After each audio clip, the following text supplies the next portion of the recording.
Sports Radio 560 WQAM Miami Fort Lauderdale presents The Neil Rogers Show. To talk to Neil, call 567-0560 toll free for Dade and Broward, or pound 560 on your cell phone. The opinions of Neil, his guests, callers, or anyone else on the show do not necessarily reflect those of WQAM, Beasley Reed Acquisitions, or the Beasley Broadcast Group.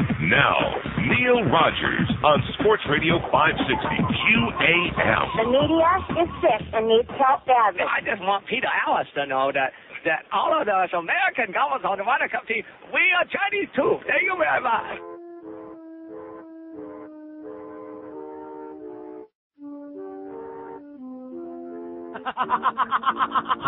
Let me take you down to Yankee Stadium where strawberry fields while making drug deals. Yes. And nothing seems to dry 'em out. Strawberry rehabs forever. Living is easy for sports pros who put the fannies in the seats. A superstar can get messed up, but he can still cash out if he can hit 293. And he won't come down 'cause he loves his tooth when strawberry fields. He's making drug deals as long as he can hit him out. Oh, man. Strawberry stash lasts forever. Now when he's swinging at strike 3, I'll bet he must be high on blow. Yes. And all the little kids will think that it's alright to get real high and grab a bat. Let me take you down to Yankee Stadium where strawberry fields while making drug deals. They're never gonna kick him out. Strawberry rehab forever. Strawberry rehab forever. He'll probably relapse forever.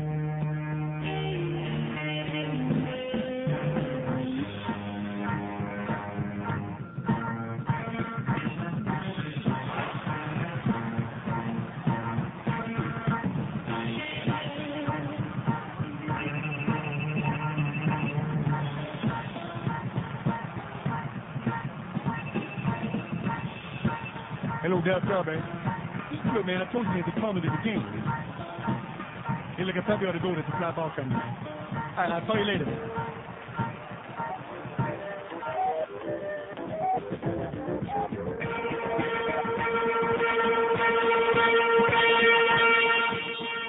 I've snorted slow.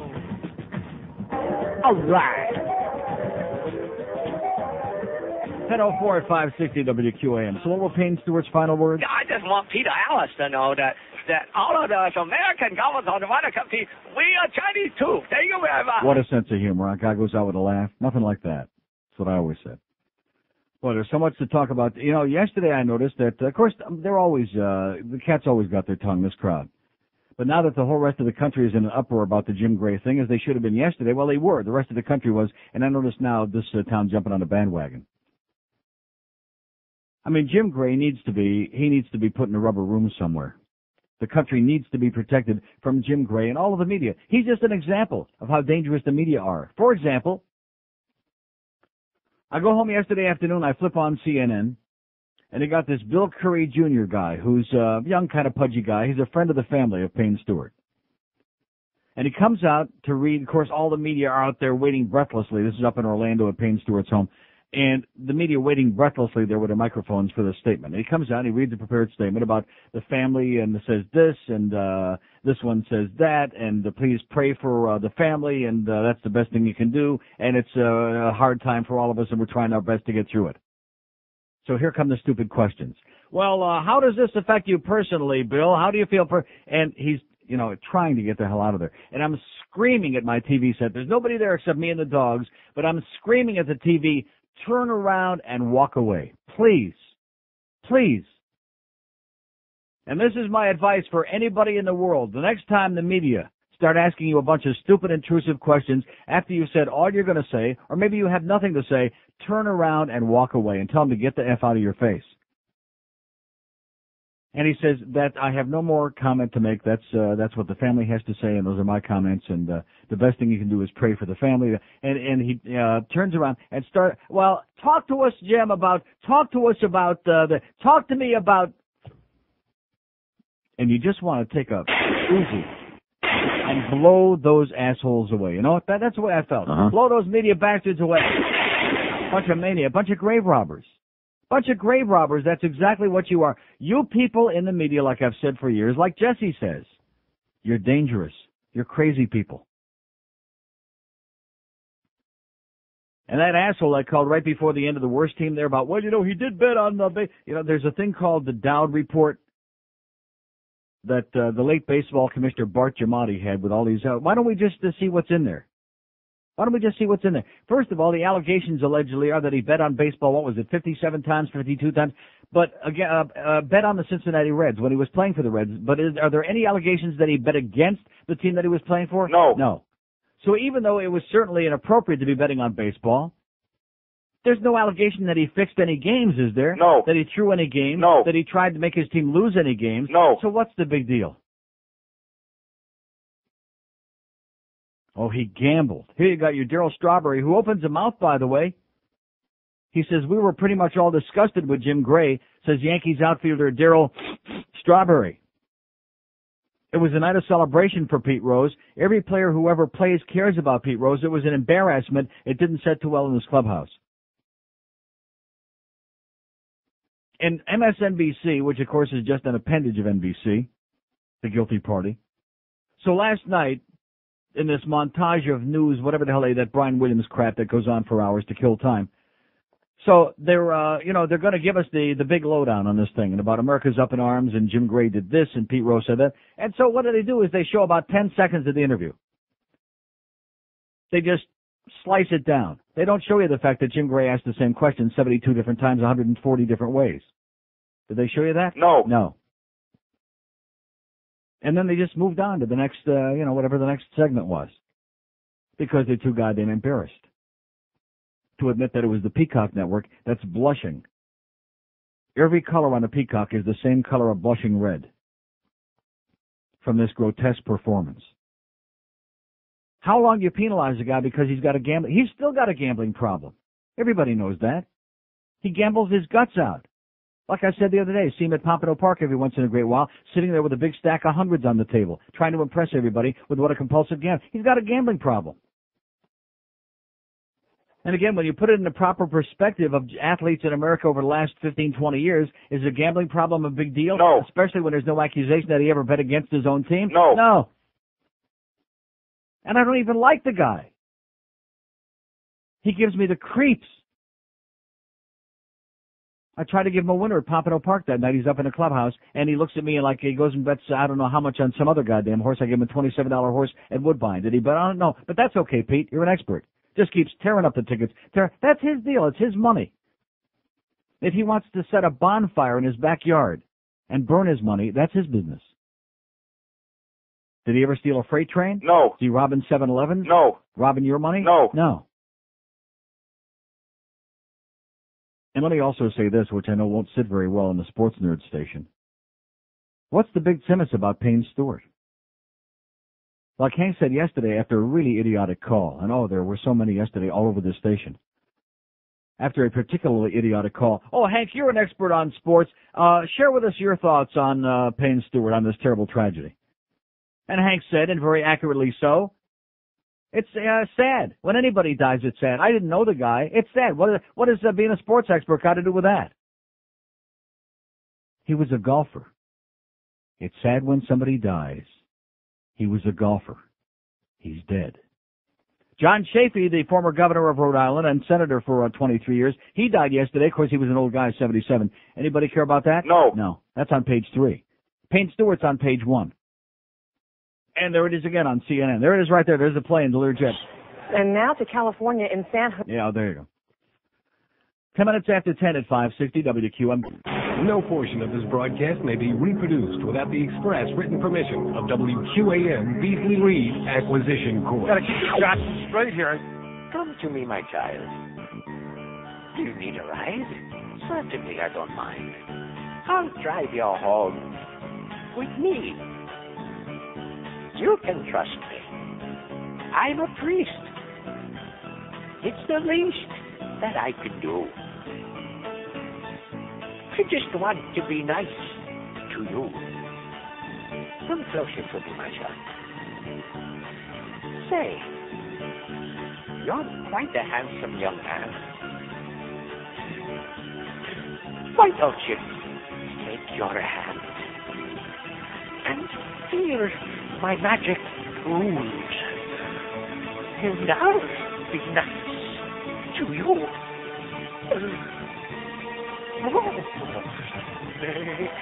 My holy scepter, as hard as an old church pew. But stay out of view.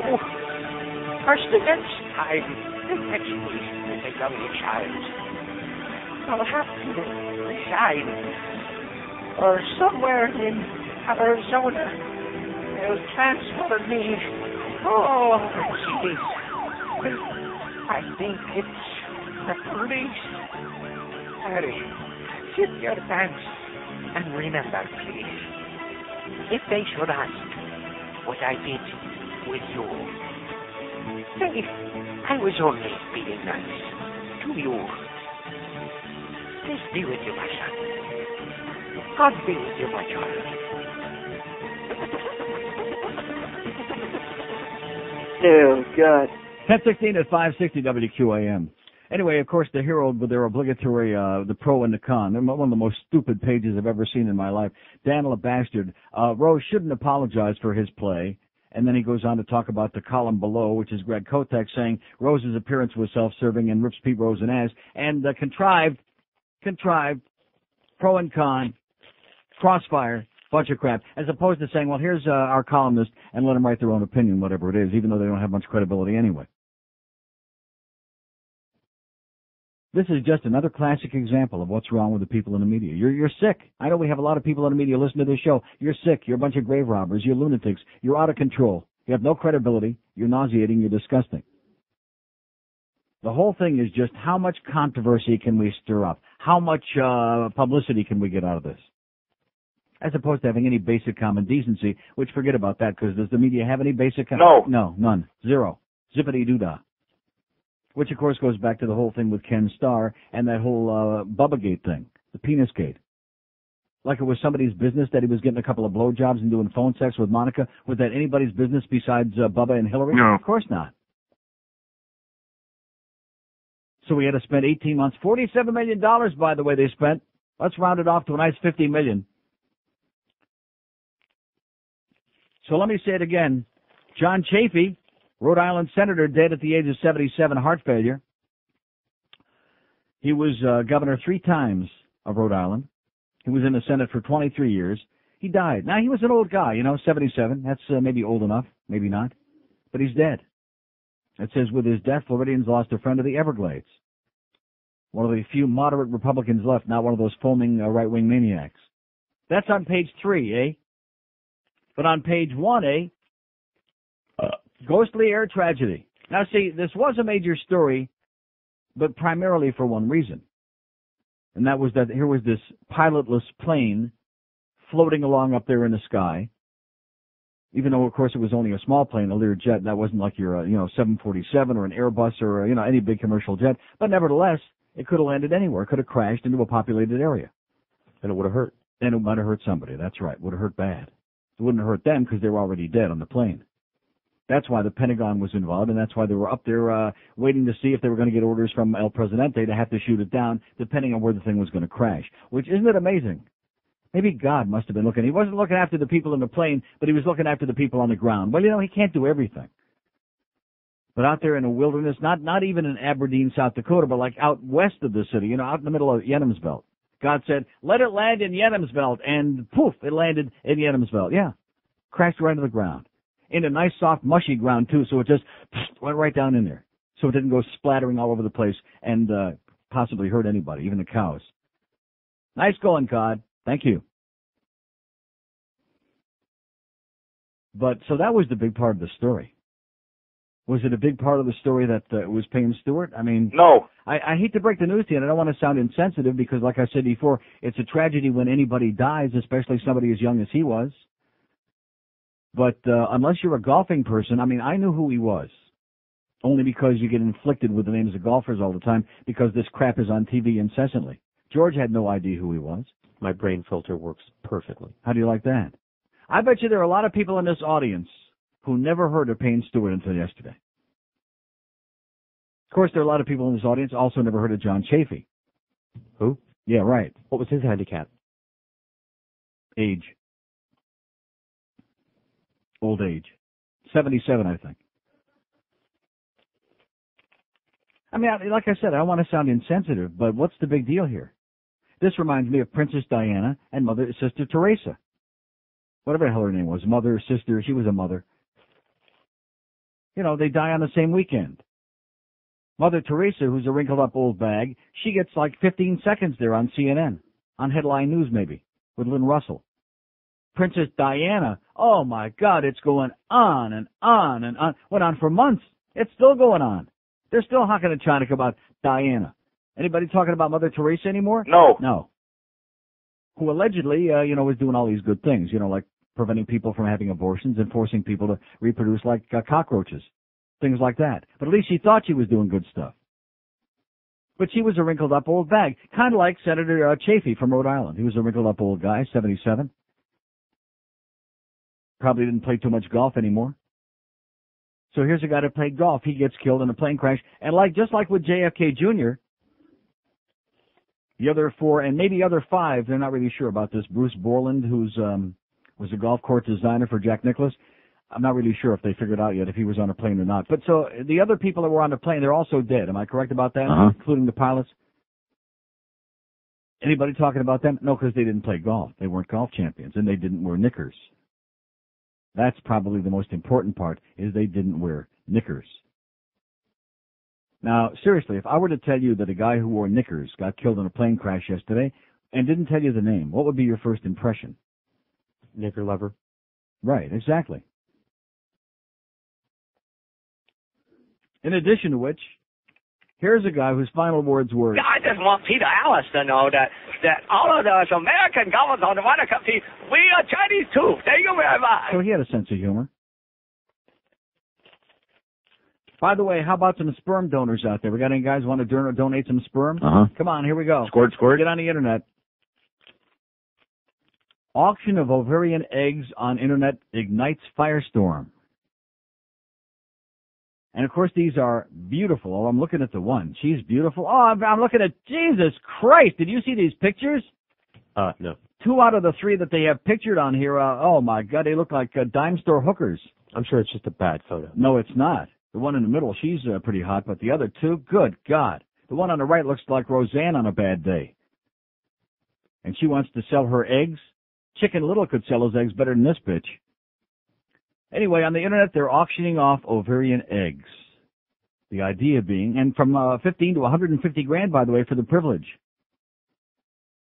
And they say if people want to spend 150 grand for the eggs of a gorgeous woman with an IQ of minus 10, then there you go. That's what the fertility experts are saying. That's up to you. Now, let me ask you, are any brilliant people donating their eggs? People with a brain, people who might contribute something? No, it's only important that your kids look beautiful.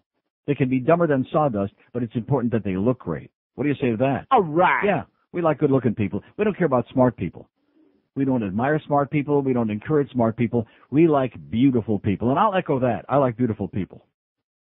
Young and dumb and full of fun. Yeah, that's what I always say. Here's a mobile in Fort Lauderdale. Hello. Neil. Yes, sir. How you doing, buddy? Okay. Neil, I want to talk to you about that Pete Rose thing, man. Yeah. I think that journalist is a jerk, man. You think what?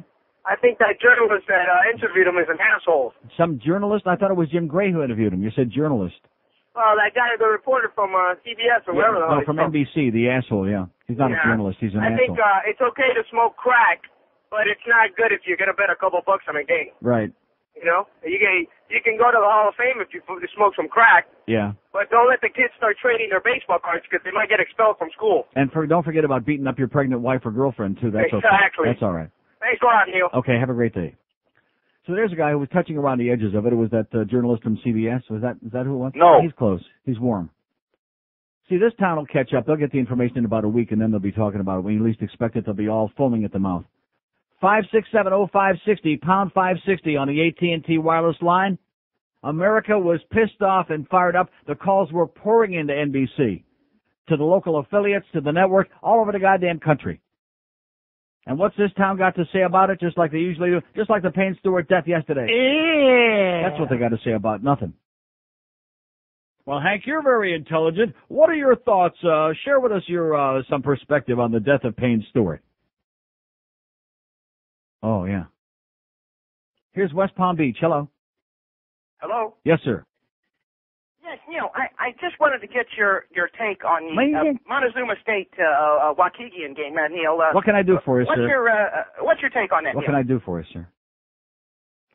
That's it? I just want to get your take. Okay, take this. Take two and call us in the morning, okay? Pretty weak. 567. Are we on the air today or what? Not on the air?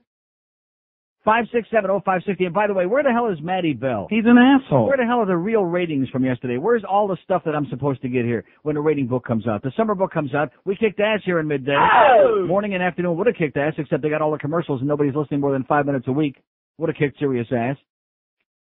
And Maddie Bell, he goes out to lunch when the ratings come in.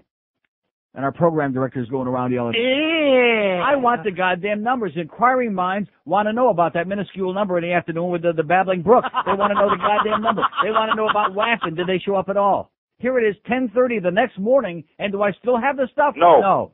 Only here at QAM. God, this place is unbelievable. Jim Mandich Talks Sports. Begins right here on Sports Radio 560 QAM. Hurricane fucking blow. The American Cheese Council reminds you that everything tastes better with cheese. I hate broccoli, except when my mom melts cheddar cheese on top. Then I even ask for seconds. Yes, there's nothing like cheese to make things taste terrific. I'm a sideshow geek in a circus, and I eat ground glass for a living. My secret? I top the shards with grated Parmesan. It tastes great, and the cheese helps to absorb the blood. That's right. Nothing tops things off like a big, sweaty glob of cheese. My husband likes me to, do him, but I hate the taste, so I just wrap it in an individual slice of American cheese. It goes down easy, and that makes it easier to go down. Cheese makes everything taste better. So remember, don't forget the cheese. What is it, 12:31 already? 10:31 at 560 WQAM. They're still hocking the Chinik about the automatically go into emergency pressurization. About the Learjet on CNN, on and on, hour after hour. At the risk of sounding insensitive for the 20 millionth time, let me say it again. I'm not moved. I have no feelings about the death of Payne Stewart. Do you have any feelings about the death of Payne Stewart, by the way? I think that Chinese impersonation was really funny. It was pretty funny, yeah. No, I'm serious. It doesn't faze me. It's sad when anybody dies. It was an accident. It was tragic, but how about the other people who died on there? They weren't famous golfers. See, this goes back again to something that I keep preaching and preaching and preaching. Your life, anybody out there, your life is just as valuable as Princess Diana, JFK Jr., Payne Stewart, anybody. Oh no, we're not famous. Oh, so if you're famous, your life is worth more than some schmuck. Like the people that got electrocuted in that Hurricane Irene. 7 of them, by the way. Tom Jitka says it was just some heavy rain. The media did a great job here. And as usual, Tom, you're full of crap. Here in the business section, Irene's toll estimated at $600 million. Crop damage is extensive. $600 million. Over 1 million people were without power for some for more than a day. And Tom Jitka says, oh, it was just some heavy rain. The media did a wonderful job. What are you bitching about? They did a crappy job. In fact, here's a letter to the editor in the Sun Sentinel this morning. It says it was obvious by 10 or 11 a.m. on October 15 that Hurricane Irene was coming our way, or at least a lot closer than anticipated. Because of no hurricane warning being posted, many employers would not let their employees go home. My fiancée is employed by UPS, and they kept them delivering in that hurricane. One of the forecasters at the National Hurricane Center said that they were not going to put up the hurricane warning because it would only confuse people. We've had 2 close calls this year, Floyd and Harvey. We were prepared. This time we got a storm and no one was prepared, not because of the complacency on the public's part, but because the National Hurricane Center did not change the watch to warning, says Jeannie Sanders in Hollywood. Nice going, Jeannie. Janine, whatever your name is. Nice going, honey. Ken DeMarzo in the Herald writes a letter to the editor this morning, short and right to the point. This is excellent. Maybe one of the all-time best letters ever written. It says, if our city, county, state, and national politicians were more concerned with what was going on in Miami and Miami-Dade County instead of what's going on in Havana, we'd all be better off. Don't a third world city and a third world county deserve a third world airport? Nice going, Ken. Oh! And the answer, by the way, is yes. Yes, they do. 5670560, pound 560 on the AT&T wireless line. Somebody will call us today, by the way, and tell us why we're wrong, why we should be very upset about the death of Payne Stewart, and what a great guy he was, and he never stole a freight train. And what's wrong with wearing knickers anyway? Here's a lady in Naples. Hello. Hi. Yes, ma'am. Well, the sad thing about the media is that the poor family has to have their TV off, otherwise they got to hear it every 3 minutes. Yeah. But I think it was I think that families ought to stop sending these spokespeople out there and feel obligated to make some kind of a statement. Just tell the media to bug off. Obviously, we're in mourning now. Right. It's a kind of tragic thing. And if you can't figure that out, then they should be able to sue them. I agree. And about Pete Rose, I'm surprised he didn't punch that guy right in the nose. I would have loved it. And would have got a 90 share easy for him to sue. Would have. He was very good, though, because he said, well, I'm really surprising you that you would ask me these questions. Yeah. So he was But he kept asking him over and over again. I know. Anyways, I wanted to ask you, I know Vegas would be mobbed at New Year's, but do you think by the 7th there'd be a lot of rooms open, everybody going home? Oh, yeah, there's always a lot of rooms. They got so many hotels now in Vegas, there always are rooms. And I've found tickets $200 round trip from Fort Lauderdale. Great, do it. Take American West. You'll love it. And what else did I have did you know that the coach of the Atlanta Braves was a wife beater? Yes. Stuffed her up? The manager, Bobby Cox, yes. Okay, and then to change the subject to hockey. Hit the puck, score the goal. Okay, thank you. 5670560, pound 560. Well, what was she trying to say? Yeah. Oh, I thought so. I wanted an interpreter. Well, she's over in Naples. She's under a lot of pressure. A lot of gypsies over there. 5670560, pound 560 on the AT&T. I'm embarrassed for you people, okay? I'm really embarrassed for you. I'm looking at I come in this morning and I look in their phone, I got like 2 lines lit up. Every talk station of any kind across America is inundated with people, even people who can't stand Pete Rose, even people who don't like baseball, even people who don't care about the World Series, even people who like Bob Costas, which I can't find any of them, and they're outraged. They're just nauseated. They're fed up. They're disgusted with this, with the media's insensitivity and feeding frenzy and just fixation on embarrassing and humiliating and degrading everything that it touches, bringing it down to the lowest common denominator. And here, same old crap. Nothing moves these people. Nothing. It's like trying to move a goddamn mountain in the Alps with your toe. Here's a mobile in Cooper City. Hello. Hello, Neil. Yes? Down 25 pounds on Atkins. Thank you, sir. Great. Exactly. I wanted to talk to you. I'm tuned in very late, about halftime of that boring football game last night. You know how? Why would anybody watch that? I tuned in. How could anybody watch the Falcons and the Steelers, the Falcons? And by the way, another great game, 13-9, by the way. Exactly. Oh. At halftime, they start showing a United Way commercial. Yeah. And who's talking in the background about family and how much he does for his community. Probably OJ. Man. Yeah. How much he does for his community and how much he loves his family. Who's that? Ray Buchanan. The same Ray Buchanan that was arrested down here for picking up a $20 whore. Yeah. He's the From the Falcons? For the Falcons. Who gives a crap about Ray Buchanan or Payne Stewart or Pete Rose? Then why were you watching that game? I was How could channels. anybody be that bored that they'd be watching that Flipping game? channels on the dish. That's all I was doing. Mm-hmm. Don't do it again. Listen, one last thing. I know you know this answer, and it's bothering me. I think it was like 1975 in an All-Star game where Pete Rose ended a guy's career, the catcher. What was his name? When he smashed into him. Was it Ray Fosse? That's it. You're the best. Have a great day. Thanks. Ray Fosse. It was Eugene Robinson, by the way, who got. Yeah, I didn't ring a bell. I mean, Ray Buchanan. I know Pat Buchanan. It was right, Eugene. So here's a guy that tell me how boring the game was, and he doesn't watch it anyway, but he happened to be channel surfing and doesn't even have the name right. I'm sitting here like, who the hell is he talking about? It was Eugene, man, from the Falcons on the eve of the Super Bowl. Oh, like I said, how is it possible to have a sports station in this market? It would be like having an all-Israeli station in the middle of Nigeria in Africa. I don't understand it. I mean, it doesn't make people bad, the fact that they know nothing about sports. It just makes them less dimensional, I guess. You know, that's a kind way to put it. What did he say? Pat Buchanan picked up a hooker in Miami? Is that what he said? Uh-huh. Yeah. And she turned him down? 5670560. Well, you're very knowledgeable, George. You know a lot about life. What are your thoughts? Share us your thoughts on this tragedy with. I don't think knickers are an appropriate fashion statement for this day and age. Now, let me ask you, I thought he was Irish. Isn't that a Scottish thing? I mean, I realized that the Scottish invented golf, but was he Scottish? Well, let's find out. There you go. 21 before 11 at 560 WQAM. Tonight, you hear it? Sports Back Radio, WQAM.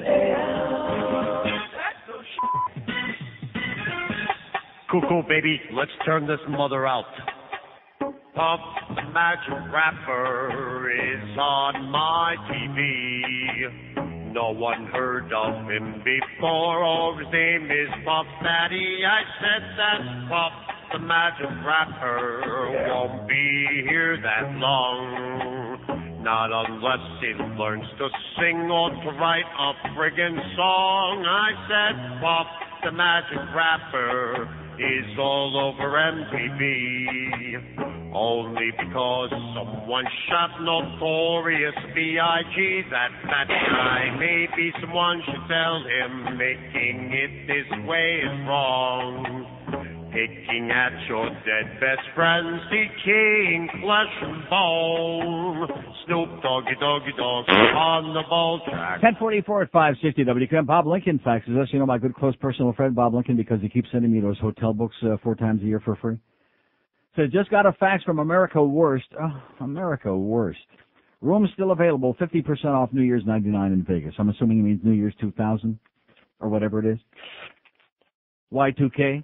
50% off. I don't know, because a lot of people naturally are terrified. They don't want to go anywhere on that because they're afraid they're going to go up there and do a Payne Stewart in the sky. Because aren't all your planes like hooked into computers? I mean, when you turn on the ignition, aren't they hooked into computers? No. And aren't they going to like fall out of the sky? No. On New Year's Eve and stuff? If it's that same computer you got in your car.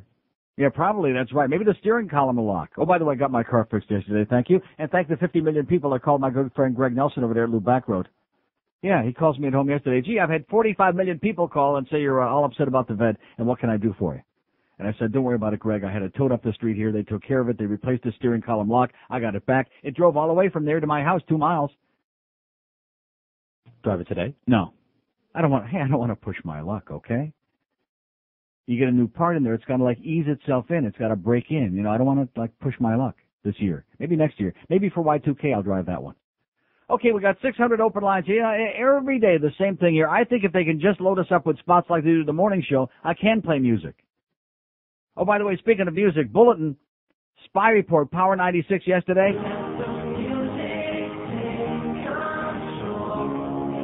The Bravo All-Stars, thanks to me, and they're saying, oh, it's another Kid Curry discovery. Yeah, that's okay. Now we're even for the Backstreet Boys tickets. Okay, Kid, Pops, whatever your name is. See, what I don't understand, our program director just came in here with another schedule. He's putting these schedules in. Like, do I care about these schedules? No. No. Does anybody care about them? No. Not really. You know, when you come right down to it, it's the same old stuff. We're here every day. But that's his big thing. It's the, make busy work kind of thing for our program director.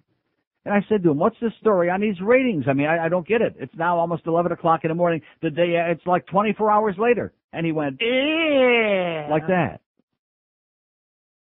See, you're right. They don't speak the language at all. At all.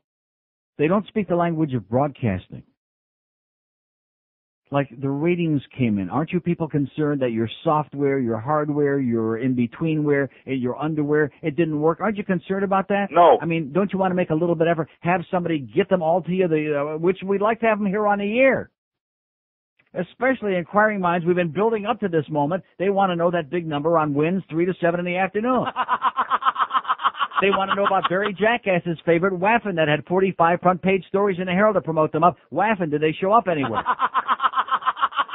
And I can't give it to my audience out there. They want this information. They don't give a crap about Payne Stewart, about Pete Rose, about Jim Gray. They don't care about any of that stuff. Do they? No. They want to know if Brooke got like a .000. That's what they want to know, because they're a bunch of sadists like me.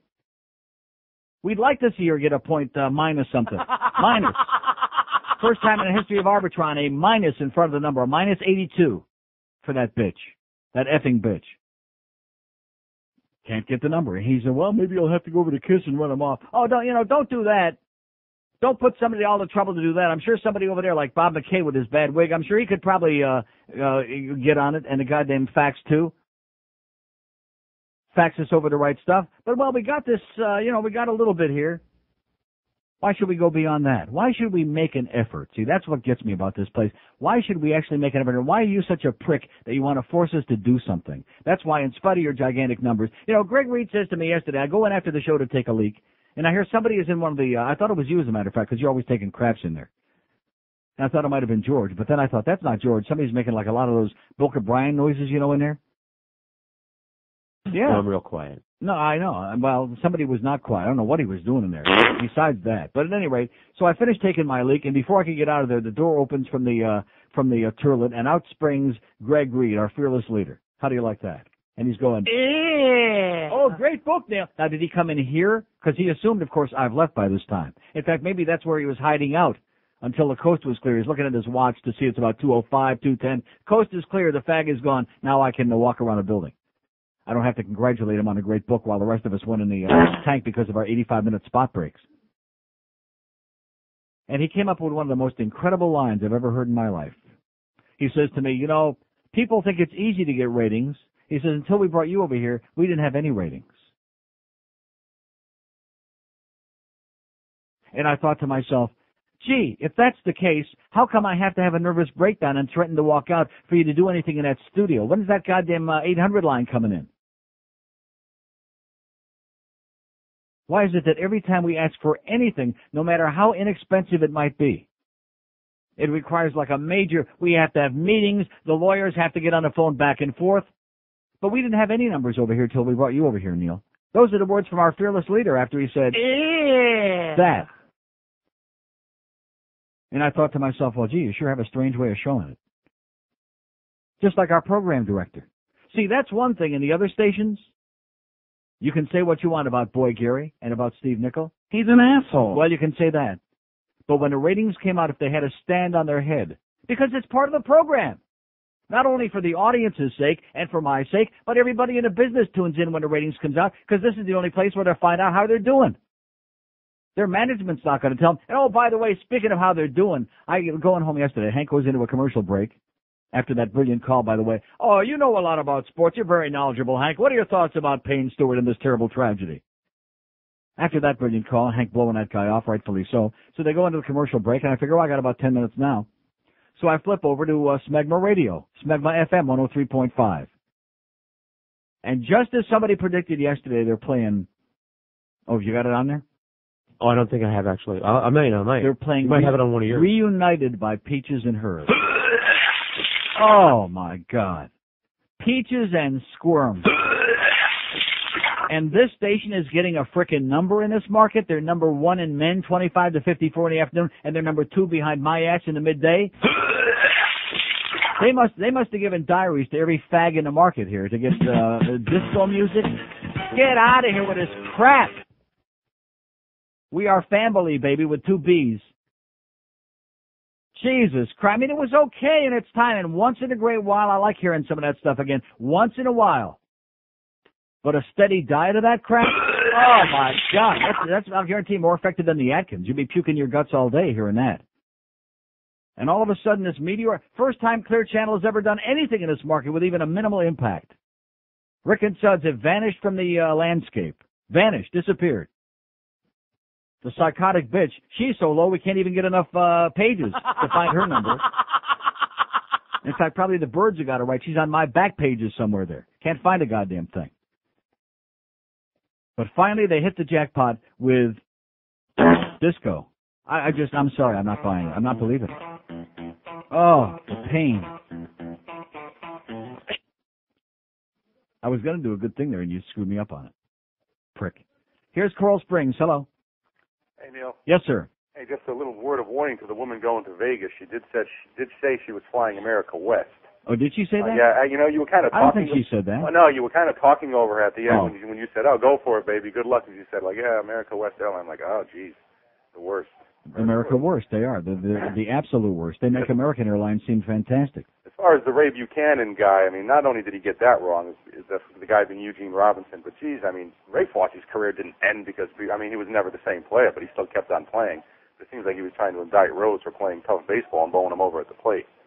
Hey, do you have? I don't know what that was supposed to prove. What does that mean? I don't know either. Because he slid. I mean, remember, like it was yesterday. They showed it 50 million times. He slid in and knocked the guy flying. Yeah, nice. What's the big deal with that? He was a hard-nosed piece of crap. That was the way he played the game. It happened to Piazza like 4 times in the Braves series. Right. Hey, do you have the sports page in front of you, the Sun Sentinel? Yes. Sports section. All right, you got to go to page 2C, right inside the. Yes, sir. Middle toward the bottom, it says boxing. Tyson's Norris purse remains in limbo. Right, Tyson's purse. It's a pink one, too, I understand. You go all the way down to the last paragraph and look at the name. It says, meanwhile, a sexual battery lawsuit has been settled out of court. Lady Watusa G. Superior Court. One word, Lady Watusa.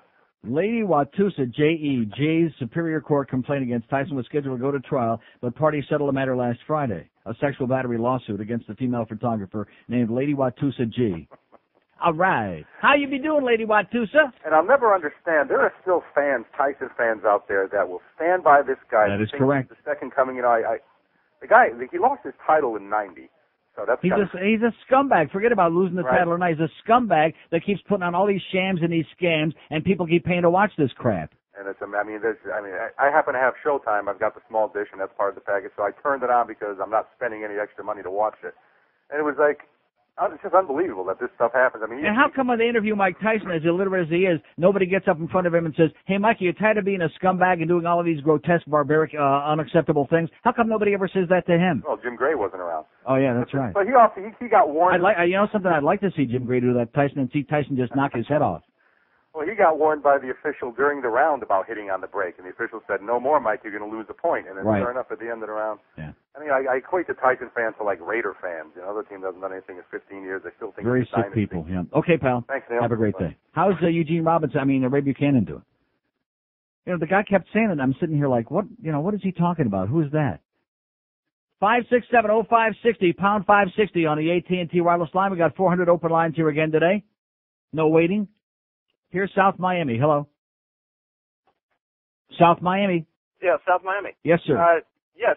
Nobody brought up the little fact. Just think about the national outcry from all the rich golfers if the plane had been going towards a large city and they had to shoot it down. Yeah. Oh, yeah. We were talking about that before the show started this morning. We would have had a nervous breakdown. How come they couldn't go in there and rescue them, Yeah, they would have known if they were dead at the time. They would have just said, "Oh, they murdered them." Can you imagine everything that would have been going on? Yeah, even though they were dead, how dare they shoot them down?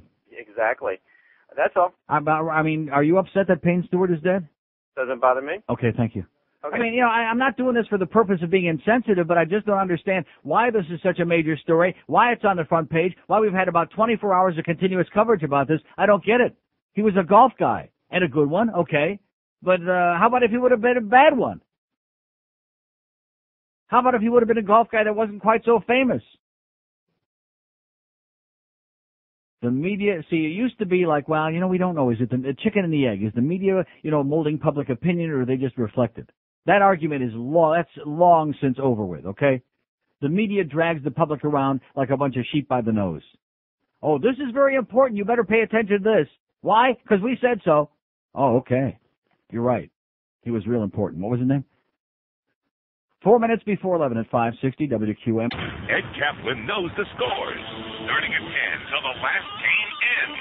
Weeknights only on Sports Radio 560 QAM. WQAM, Miami. Sports Bar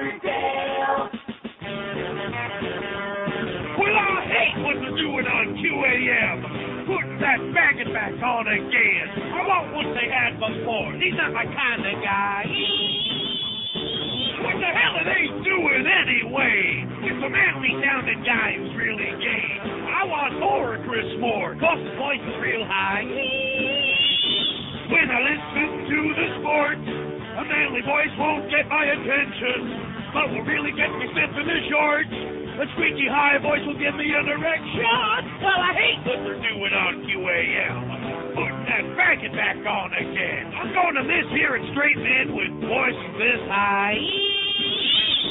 Now I'll have to get deeper in that closet again so I can impress all the macho friends. Check out Chris Moore at night to help me fantasize. Yeah, there ain't nothing like having macho sports guys whose voices hasn't cracked since they were 12 years old. Yeah, can't go like that. Yeah, stand up real close to the radio and listen on and get their voices on up there. It really makes my balls tingle. Yeah. Moron. Yeah, and that Crow, man, well, he's smarter than my inbred brother. Yup. It's 11:02 at 560. Maybe they can get Warren Marty on WAFN. Maybe they'll get a number with that, huh? No. Think so? So here's the big thing in the Herald this morning about Barry Jackass. Barry's beginning his 5th season. I heard Geldy hyperventilating about this morning. Nice going, Geldy. Beginning his 5th season covering the Heat, including his second as primary beat writer. Underline the beat part. A former adjunct professor at the University of Miami. Oh, God. Oh, the pain is so great. I think the last gallon of phlegm is on the way out now. Oh, my God. He also covers broadcast sports for the Herald and 2 national publications. He has broken dozens of stories over the past 2 years, including John Henry's bid to buy the Marlins. It leaves out the part about Don Smiley Bar and the Marlins that was on the front page 500 days in a row. They left that out? Uh-huh. Yeah.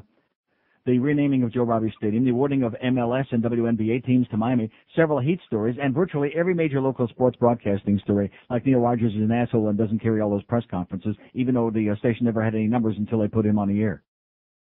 What's the story with these numbers now? He's going to go over to Kiss and get some. Why does he have to go over there? Why can't nobody do it else over there? Why can't Bob McKay do it? He is going to do it, but they're finishing their music log. Bring it.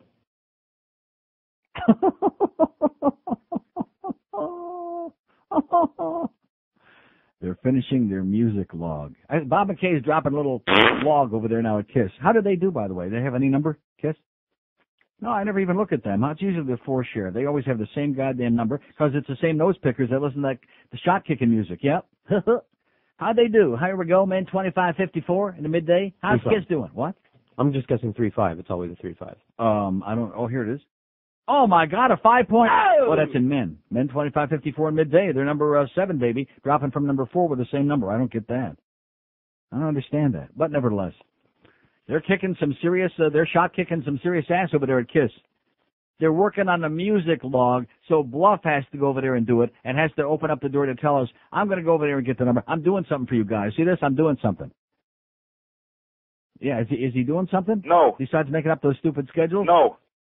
So Barry Jackass, who, hasn't covered, by the way, anything that has to do with this radio station, but was busy running that front page stuff in the Herald about WAFN, a station that nobody can hear and nobody listens to. They left that out again, didn't they? No. Huh? They left it out. Ex-publicist for Baptist given 21 months in prison. Oh! All right. Tampa, a former publicist for the National Baptist Convention USA, was sentenced on Monday to 21 months in prison for failing to pay taxes on more than $500,000 she received while working for the group. Bernice Edwards, 42, also must pay $109,000 to the IRS and serve 3 years of supervised release. Edwards sobbed and asked U.S. District Judge Henry Lee Adams for leniency because she's a single mother to 4 children, including an infant. Oh, my God, those 2 words are reverberating through my aching brain. Forced sterilization. Huh? Wonder if the Baptists knew about that before they hired her. Forced sterilization, single mother of 4, including an infant. I'm very remorseful of the acts that I pleaded to and take full responsibility, she said. I don't know how we can make it. Edwards of Milwaukee faced up to 10 years in prison and $500,000 in fines. The judge ordered that Edwards undergo mental health treatment and not open any new bank accounts or have any opened in her name. Edwards was co-defendant in the trial of Reverend Henry Lyons, 57, a former director of the Baptist Convention, now in prison for embezzling $4 million from companies doing business with the organization. Only $50. All right. Those good old Baptists who are busy trying to tell everybody else that they're going to hell. I bet you those Baptists are going to hell. What do you think? Uh-huh. Yeah. Have we had anybody, by the way, call and tell us why Payne Stewart was important yet? No. I'm waiting. 5670560, pound 560 on the AT&T wireless line. Here's Miami. Hello. Hey, how you doing, Neil? Okay, sir. That's pocket change compared to what Trinity takes in a week. Oh, I know that. $4 million. Well, he's got a lot of transmitters to put up. Listen, a lot of licenses to pay people off for, and a lot of transmitters to put up. A guy called you yesterday. It was my father. He works for GM. Specifically works on ignitions and steering columns and stuff. Telling you about disconnecting the battery. Right. I talked to him last night. He wanted me to give you a message when you get your car back. I got it back. You got it back? Mm-hmm. Did they tell you what they did to it? He said if they didn't replace the ignition switch and the steering column lock, that you'll have the same problem over and They over. replaced the steering column lock, but not the ignition switch. Well, he said more likely you'll have the same problem over and over. Are you serious? I'm serious. And Are you sure? I'm positive. He's listened to you for years, Neil. He loves you. That's what he does for a living. I'm going to have that problem again? That's what he said, if they didn't replace both items. Oh. I can leave my number with George, and you can talk to him personally, but that's what No, he I don't does want to for a talk. living. I'm getting depressed. I thought it was all done with this crap. And he said if your car messes up 3 times, the same problem, they do have to give you your money back or a new car. Yeah, but I haven't taken it in. This is the first time I took it in. Oh, the first time. To show you how stupid I am. Because I kept saying, it'll never happen again. I don't want to scare you, but here's what he told me to tell you. Yeah. It hasn't happened yet, but he says there's a possibility you could be going down the highway, Yeah. and that steering column could lock up. Really? Yes, because you're having that problem. He said it hasn't happened yet. Yeah. So he wanted you to know that because we want you. I'm getting rid of it. I'm not going to. Next time I drive it, I'm going to drive it up there to Little Back Road. I'm getting you a 2000. I'm going to get rid of that thing. Yeah. Well, his birthday is next week, the same as yours. Yeah. I want to tell him happy birthday. And I was going to send you a magnifying glass so you could find. I wanted you to find Brooks' numbers. Well, if I had the pages here to find it on, I'd have it for you. But our program director is on his way over to KISS right now to kiss it. All right, Neil. Thanks for the bad news. Thanks for the warning. I'm getting rid of it. All right, bye. Thank you. That convinced me, okay? Just like when the tow truck driver showed up there at the gas station, Amoco, on Sunday night, and I pulled up over there in my blue Vette, and I said to him, you see, it always pays to have a spare when you got a Corvette. And he looked at me, and he kind of went like that. Pretty good guy. 5670560, pound 560 on the AT&T wireless line. So, yes.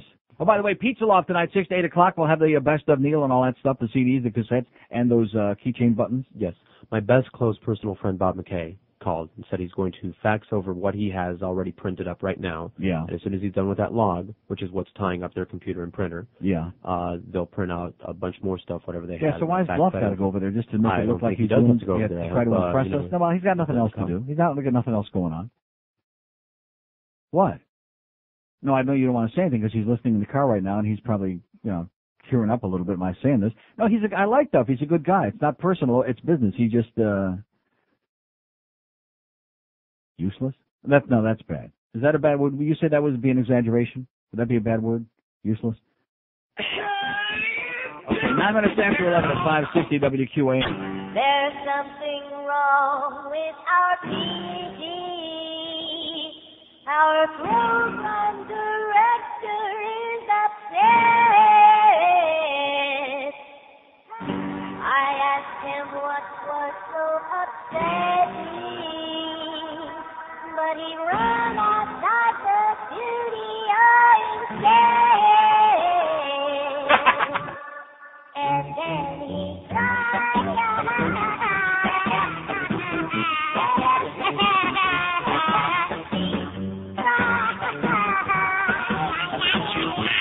Unbelievable. Poor PD, he was wondering why no one ever talked to me. He was selling and scheduling, then he very will get in his sleep.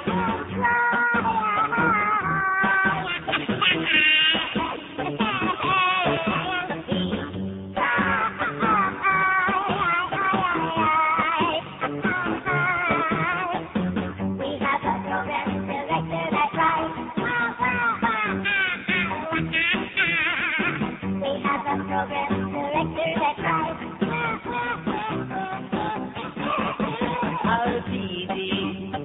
was asking, why won't anyone listen to me? And when we started laughing, he ran out of the studio hysterically.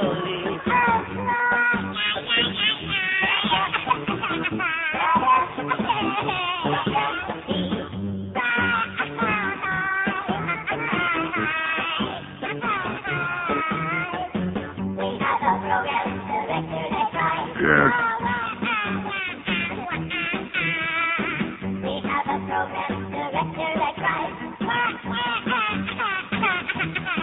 Number one with a bullet. Now let me ask you this, speaking of that. Now that we've seen these ratings and seen that the morning and the afternoon are being hurt tremendously by the horrendous formatics and those long commercial breaks, and that even though their cume is increasing, which means we have more people listening, their average quarter-hour share is falling dramatically, both in the morning and Hank show, because the length of listenership is dwindling, because people can only endure so many of those 10 and 13-minute breaks. Do you think that we can expect Duff to go toe-to-toe with Greg Reed and Luann on this? On behalf of the talent? You think he's going to go toe-to-toe with Greg on it? No. Huh? No. Come on. Just do it. 5670560. We got 70. It's been a pretty quiet week here this week. After the last 3 weeks have been smoldering. This week we got to calm down a little bit, okay? Don't overdo it. And when are we getting that 800 line in, by the way? Yeah, I know. As soon as we start playing the disco music again. Well, Neil Rogers, is getting the music on Power 96. That's what I hear. Oh, I'm sorry. It was a Kid Curry Discovery. I'm sorry. He would know the goddamn Bravo All-Stars if they come in here and each stuck their finger in his rectum. Might like it, though. Beat the hell out of that Anna Squeak. Although she did have a great ass. 5670560 and huge boobs. And pound 560 on the AT&T wireless line. That's what the kid said. Here's a mobile in Miami. Hello. Oh, Neil. Yes, sir. Calling about Payne Stewart. Yes? Very upset. And you want to know why he's an important guy? Okay. One, not only a great golfer. Yeah. Two, a great family man. Uh-huh. Three, a born-again Christian, most importantly. Oh, that's the most important part. Definitely. Uh-huh. Why's that? Well, because, if atheists like you die in a plane crash, nobody really cares. But, How about if he would have been Jewish? Would that have been okay, or Catholic? It wouldn't have been okay, man. Okay, thank you. Okay, that's good. I think that's everything we need to know right there in a nutshell, isn't it? Right there. Well, he's in heaven. We should be celebrating. Oh, no, that's what they said. They said he's with the Lord now. That's what his spokesman said, Bill Curry Jr., whatever the guy's name was. He said, he's in a better place. He's with the Lord, et cetera, and so on. I wonder what his handicap is up there. Oh, no body? 56705. Well, it's hard to play golf without a body. 5670560, pound 560 on the AT&T wireless line. There you go from one of those good born-again Christians, baby. That's the most important part. He was born again. That's why it's sad. If it's an atheist or a Jew or some Catholic or a Buddhist or a Hindu, we don't give a crap if you croak. But if you're a good born-again Christian, you can tell just by what he said there. It speaks for itself. Here's a mobile in Coral Springs. Hello. How you doing, Neil? Okay, sir. All right, I'm just going to tell you why he was a great guy. He was a great guy? Yeah, he was. He after a couple tournaments that he won in Orlando, I believe his father died from cancer. Yeah. And after he won 2 tournaments, I think the purse was $450,000 for each. He took all that money, didn't keep a penny for himself, and donated to the Cancer Society. And I think what gets lost in the whole fact is 2 weeks ago, I believe it was, the media crucified him for what he said. I think he made a comment about the Chinese. Right. Yeah. And I think everybody who did that is kind of shutting their lip right now. I mean, when he said... I just want Peter Alice to know that all of us American governments on the Ryder Cup team, we are Chinese too. Thank you very much. You mean that? Yeah. Yeah. And I think what also gets lost in the fact is there was 5 other people on that plane who nobody kind of... Well, let me ask you this. You remember the 7 people that got electrocuted here in town because of Hurricane Irene and they walked into the water and they down power line? Yeah, Can you name me any of those people? No, I couldn't. Can you think anybody in this audience could name me any of those? I couldn't name any of those people. And you know something? Maybe they were pretty nice people, too. Some of them were kids. There were like 3 kids in that one family, and they're all dead. They might have been real nice kids for all we know. Does anybody know who they were? No. No. Plus, this idea that because somebody famous died, somebody who was a golfer, I mean, he didn't change, I'm sure he was a very nice guy from everything I'm hearing, but he didn't change the course of human events, Like, here's John Chafee, even though he was an old guy. He was a governor 3 times. He was the senator for 23 years from Rhode Island, and nobody even knows who the hell he is. Right. This is what's wrong with America, sir. Right. And I don't know if you know who the agent who was also on board, who represents some big-name athletes, including a couple coaches. I think Bill Cowher was one of his clients for the Pittsburgh Steelers. I don't know if that gets mentioned too much. He was also on the plane. Well, I haven't heard a word about it. Yeah. How do you like that? I guess maybe he wasn't a good guy. I guess not. All right, nice talking to you. And have a great day, pal. Thank you. See ya. Just because somebody is a celebrity doesn't make their life more meaningful than yours. Oh, my God, there's another one of those crazy things you keep saying, Neil. You keep saying stuff like that, you're going to burn in hell. Just because you're a celebrity, famous, if it's a famous world leader who affects like millions or billions of people's lives, then okay, of course it's a tremendous news story. You know, when King Hussein died, of course we knew he was dying anyway. He was doing like a Hubert Humphrey with his public dying from cancer. But when he died, and by most accounts he was a pretty good guy, especially in a part of the world where we have a lot of crazy people, a lot of extreme. He was a moderate guy. Never stole a freight train. Never stole any halava is what they tell me. And there wasn't anywhere near the simus, if you pardon that expression, when he died as there was with Payne Stewart dying. Do you think if you went out there to the Dayland right now and you asked 100 people just at random who was King Hussein of Jordan, and they would look at you and and they probably would go like that? Dayland, that's not fair. How about Sawgrass? Oh, that's the same difference. Is there any place left down here? No. Like I said, if you went down to Homestead, King Hussein, what's that? What's that? That a candy bar? Here's a caller in Miami Beach. Hello. Miami Beach. Hello. Yes, sir. It caught me off guard. I'm an old coot on Miami Beach. That's what it says here, old coot in Miami Beach. That's exactly what it says. I was surfing last night, and I saw a couple. You were surfing on Miami Beach, an old coot surfing. That's the way we like it. And I saw a couple of comments from this guy Gray, saying that he thought his questions were timely and pertinent. Yeah. Well, he's full of crap. Yeah, maybe he could have been a passenger with Mr. Stewart. That would have been good. In fact, maybe he could have replaced him. Maybe so. God bless you. God bless you, sir. And I'll pray for you. Bye-bye. Thank you. There's a good point. Maybe he should have been on a plane. Jim Gray. Okay, is there anybody opposed to that? No. Okay, let's turn the clock back about 26 hours and change the passengers, change the composition. In fact, let's just put Jim Gray on there by himself. And anybody who's apologizing for him, too, including, let's see, who was it that wrote that it was the best interview he ever saw in his life? Some asshole? Murray Chass, baseball writer for the New York Times. The best TV interview he's ever seen. Murray, you should rot in hell with Jim Gray, okay? You should have been up there on that goddamn plane. On that Learjet. That's right. But most of the critics really ripped him an ass. Bob Raceman of the New York Daily News said it was a case of a reporter trying to become the moment and make himself bigger than the game. Phil Mushnick of the Post called it a mugging. And the overwhelming majority of people with a half a brain said to you, okay? Of course, Jim Dowd, the investigator whose 89 investigation led to the ban in that famous Dowd report, said Gray had more guts than any guy I've ever seen.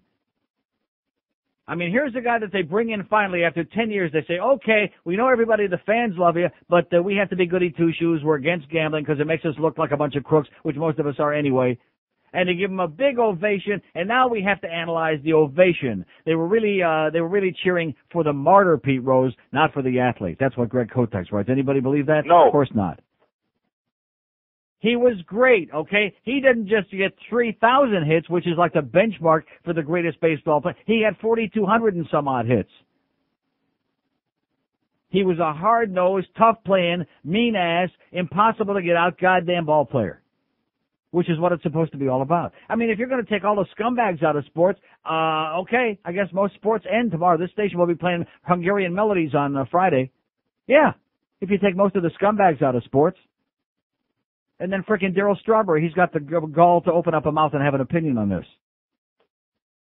How come Jim Gray don't walk up to Darryl Strawberry there in the Yankee dugout and interview him and say, hey, Darryl, how many more chances do you think we're going to get, you crack-snorting a piece of turd? You scumbag? How many more chances? Then, of course, we'd all be saying, nice going, Jim, because he'd have a point. Here's a guy who had a gambling problem. Ooh. Wow. I wonder what would happen if Jim Gray interviewed Ed Kaplan. Huh? Talking about a guy with a gambling problem? Here's a mobile in Boca. Hello. Hey, Neil. How you doing? Okay, sir. A couple years ago, speaking about Jim Gray, I had the unfortunate pleasure He's an asshole. of meeting him. I came up to him, just out of, I don't know, just to say hi. How you doing? I watch you on TV. I think, you do a good job. He's like, yeah, thanks a lot. And he walks out like he's a star. He's not a star. He's a little damn interviewer. Yeah. Come on. And then he did this. Oh, he just wants some fame big time, doesn't he? Big. Okay, thank you. What did he say? I wasn't paying any attention. Oh, I sure hope that Bob McKay isn't just faxing us the same stuff that we got yesterday all over again, because that's what it looks like to me. That would be really bad. What if that's what he's doing here? Oh, this place. There's just no hope, There's just no hope for this joint. They just don't care. I've told you that for 2 years, and everybody thinks that I'm joking, that I'm making it up, that it's show material, Oh, that's really great show material, Neil. They just don't care. They're oblivious to anything that has to do with this business. I think if I stayed out for a couple of months, they might start caring. Starting tomorrow, maybe. 26 after 11 at 560 WQAM. She fakes orgasms. I fake foreplay. All right.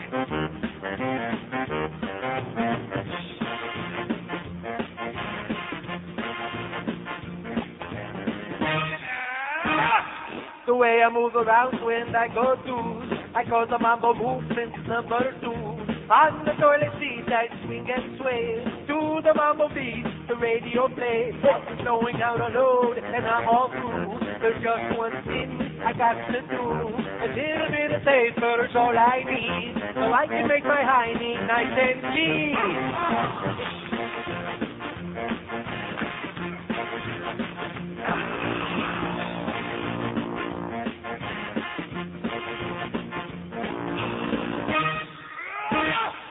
I don't have to push, I'm in control when I move inside to side on the toilet bowl. I never have to spray, it comes out whole. It looks a little like the Tootsie Roll. I sway to the left, and sway to the right, from cheek to cheek, and I'll tell you why.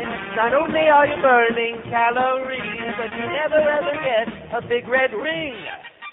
That's why big fat guys who can't use the exercise can have some fun when they do with the mambo movement number 2.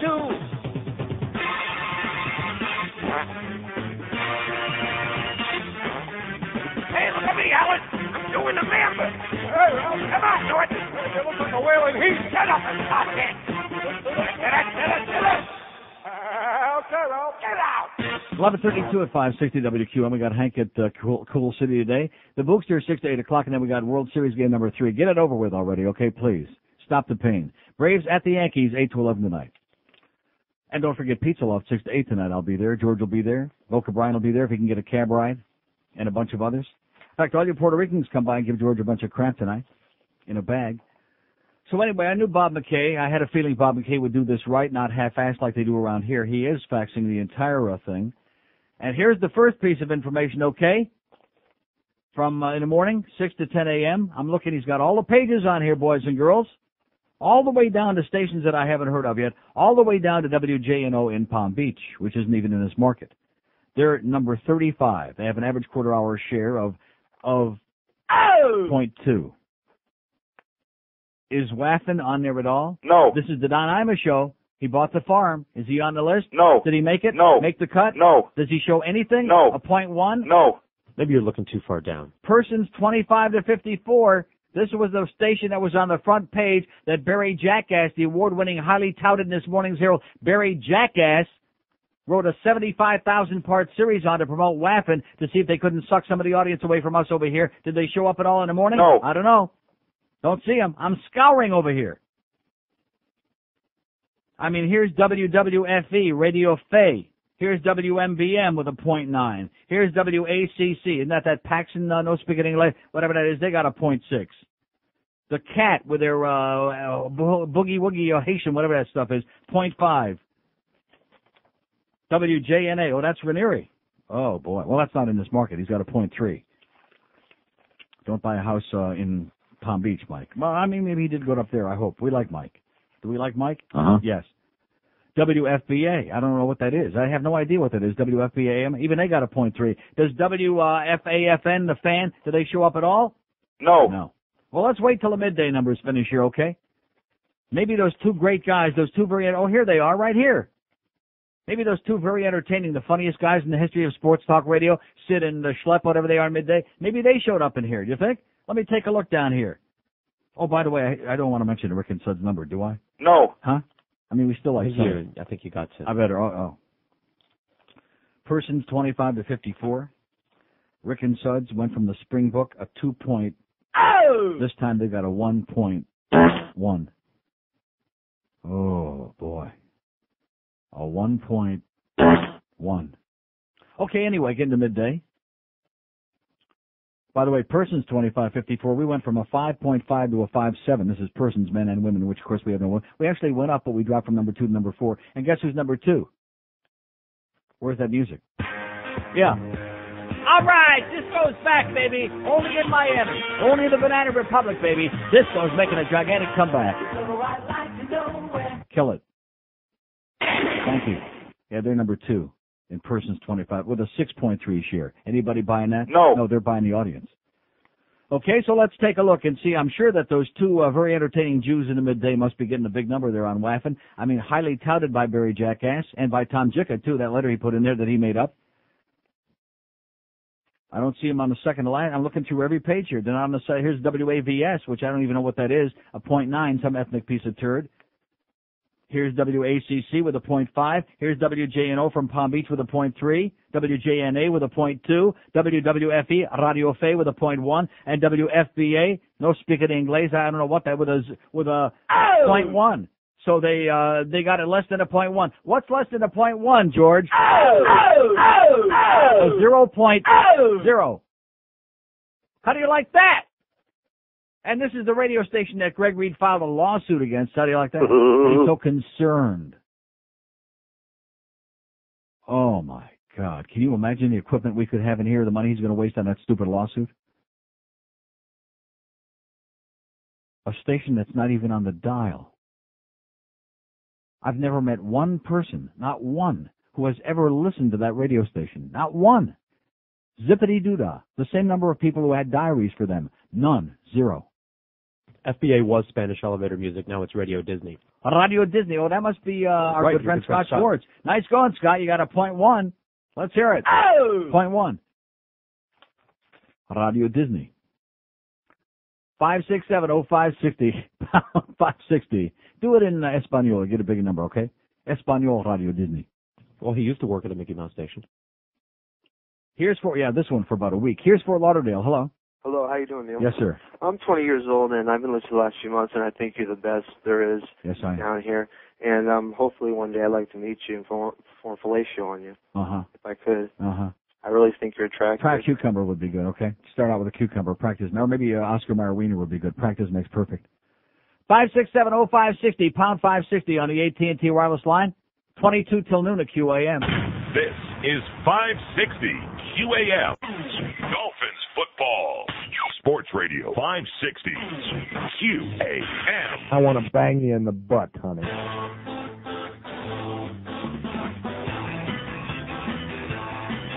Don't you love Bill Bradley?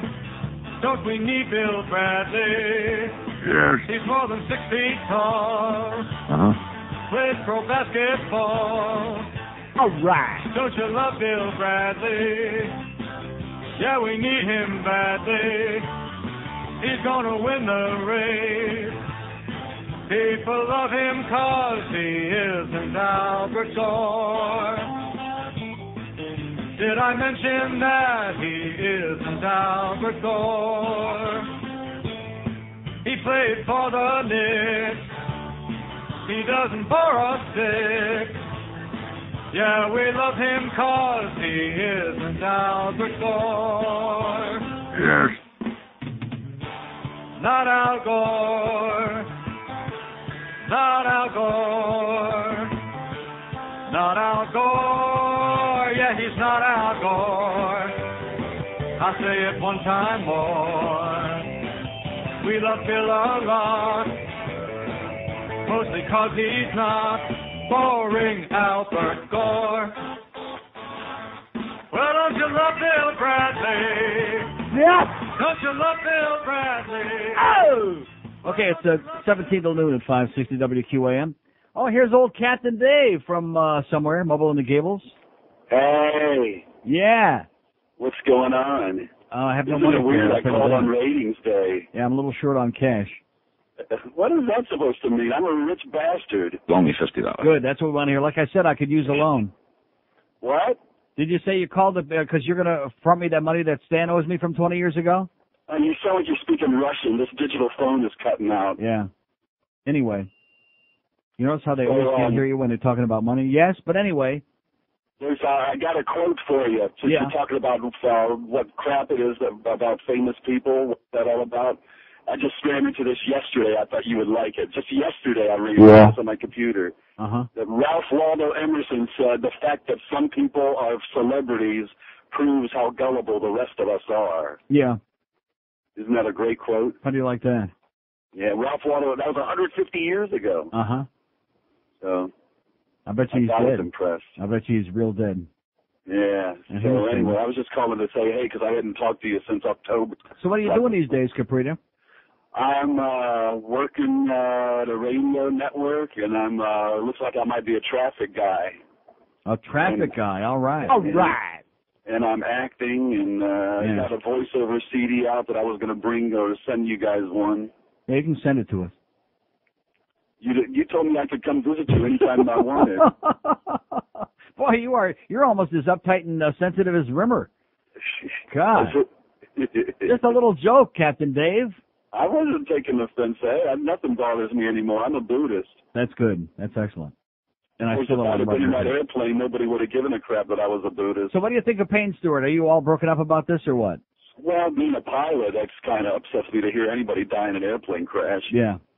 You know, I'm 3 weeks away from getting my privates. Excellent. Well, maybe you can take Jim Gray up there for a little test flight over Pete Rose Field. After all these years of flying and flying, I finally have, I'll be able to take you. Yeah, you were flying, when we were doing the show on Zeta, you were flying most mornings and we didn't even have a plane. Yeah. Well, listen, okay. I'll tell you one thing. I'll give you a little tip right now, a little inside track. You want to get it back on top? Disco, baby. That's the one word you need to know is disco. I just left the place that was playing disco. Yeah.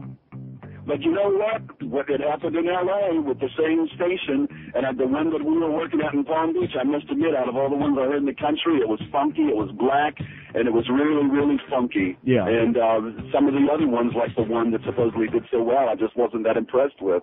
And the one in Los Angeles, it really kicked ass the first year it came out, and a year later it was dead in the water. Yeah, man. it's one of those, it's like disco itself, you know, it's a passing fad. It'll be real hot for about 5 minutes, and, you know, that's Megamo 103.5.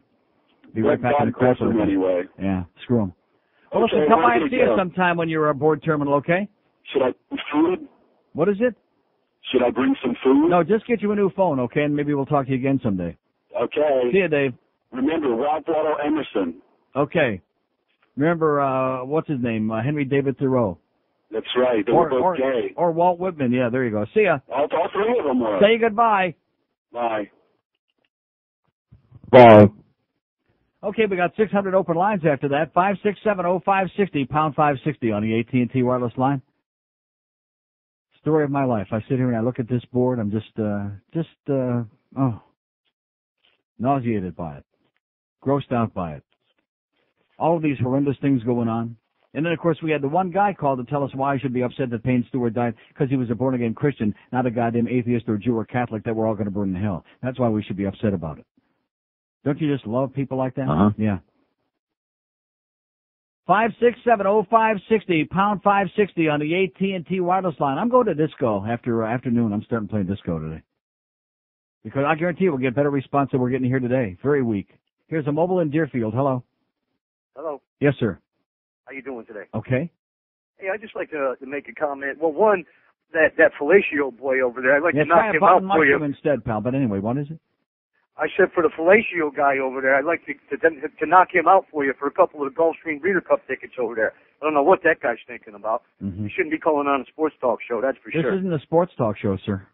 Well, talking about sports or whatever. No, but anyway, this is a highly rated show. This isn't a sports talk show. This is the Neil Rogers show, not a sports, well, what I'm going to is in talk. reference to sports, then would be gambling for Pete Rose. Well, that's not sports. That's human interest.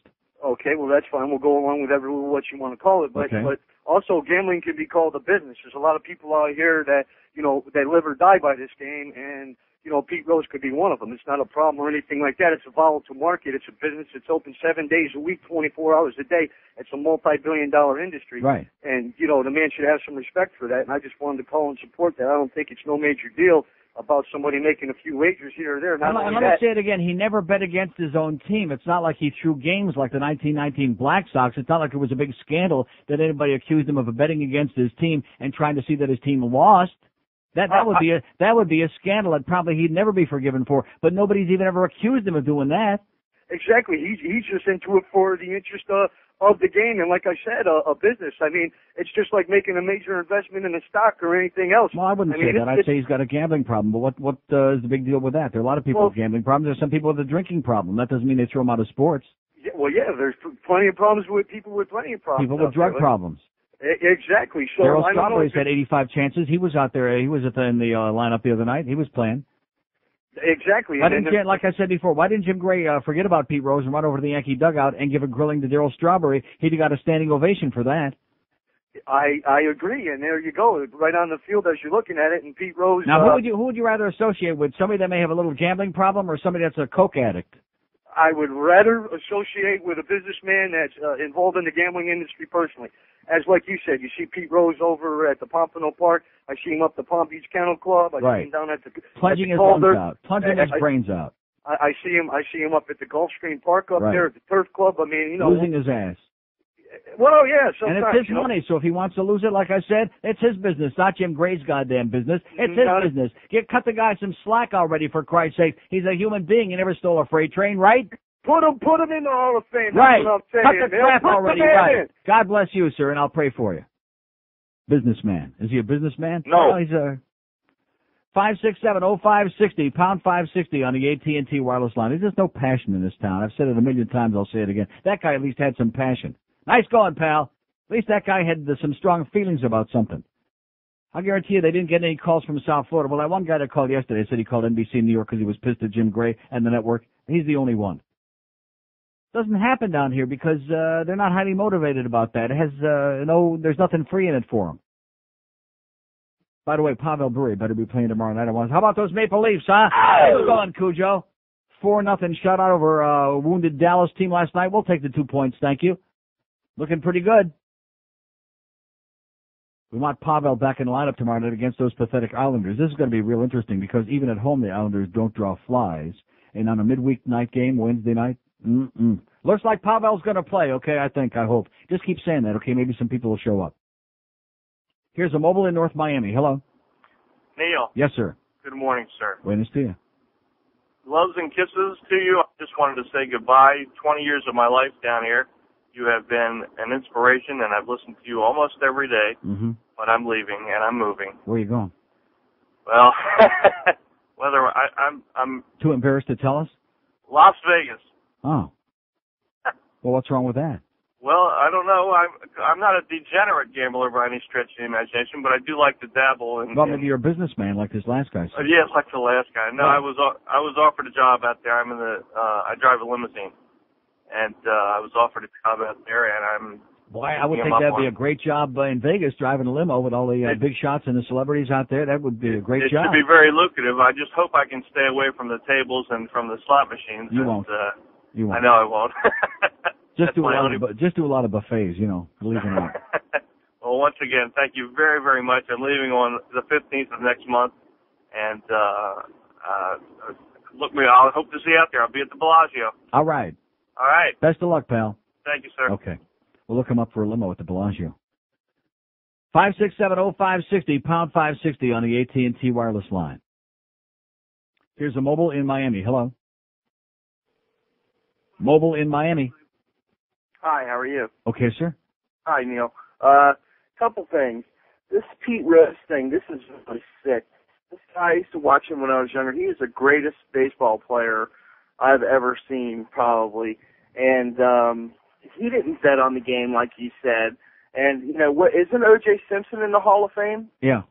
Okay, so shouldn't they kick his butt out since he's a murderer? See, the football you know what I they don't mean? care about drug addicts They're and going to murderers. play on the guy that He never gambled on football, that we know. I tried to talk to you a week ago, but did you hear that thing on, it was on the EIB network news that American Airlines, there was a guy EIB for network? murder and rape on the plane, and the FBI came to the airport, tried to stop the plane, asked American Airlines to please stop the plane, and they told him no. No, I saw that, yeah, we talked about it. And they let the guy go. Mm-hmm. And now they can't find him. Mm-hmm. So they're going to get fined. So I thought that'd make you happy to know that American Airlines is going to be hit with some major fines. He's probably working as a ramp rat over at MIA right now. Oh, yeah. He's probably putting hand grenades on a couple of the flights this afternoon. Okay, anyway, pal. Have a great life, whatever you said. Okay. 5670560, pound 560 on the AT&T wireless line. 4,500 open lines here today. Again, no waiting.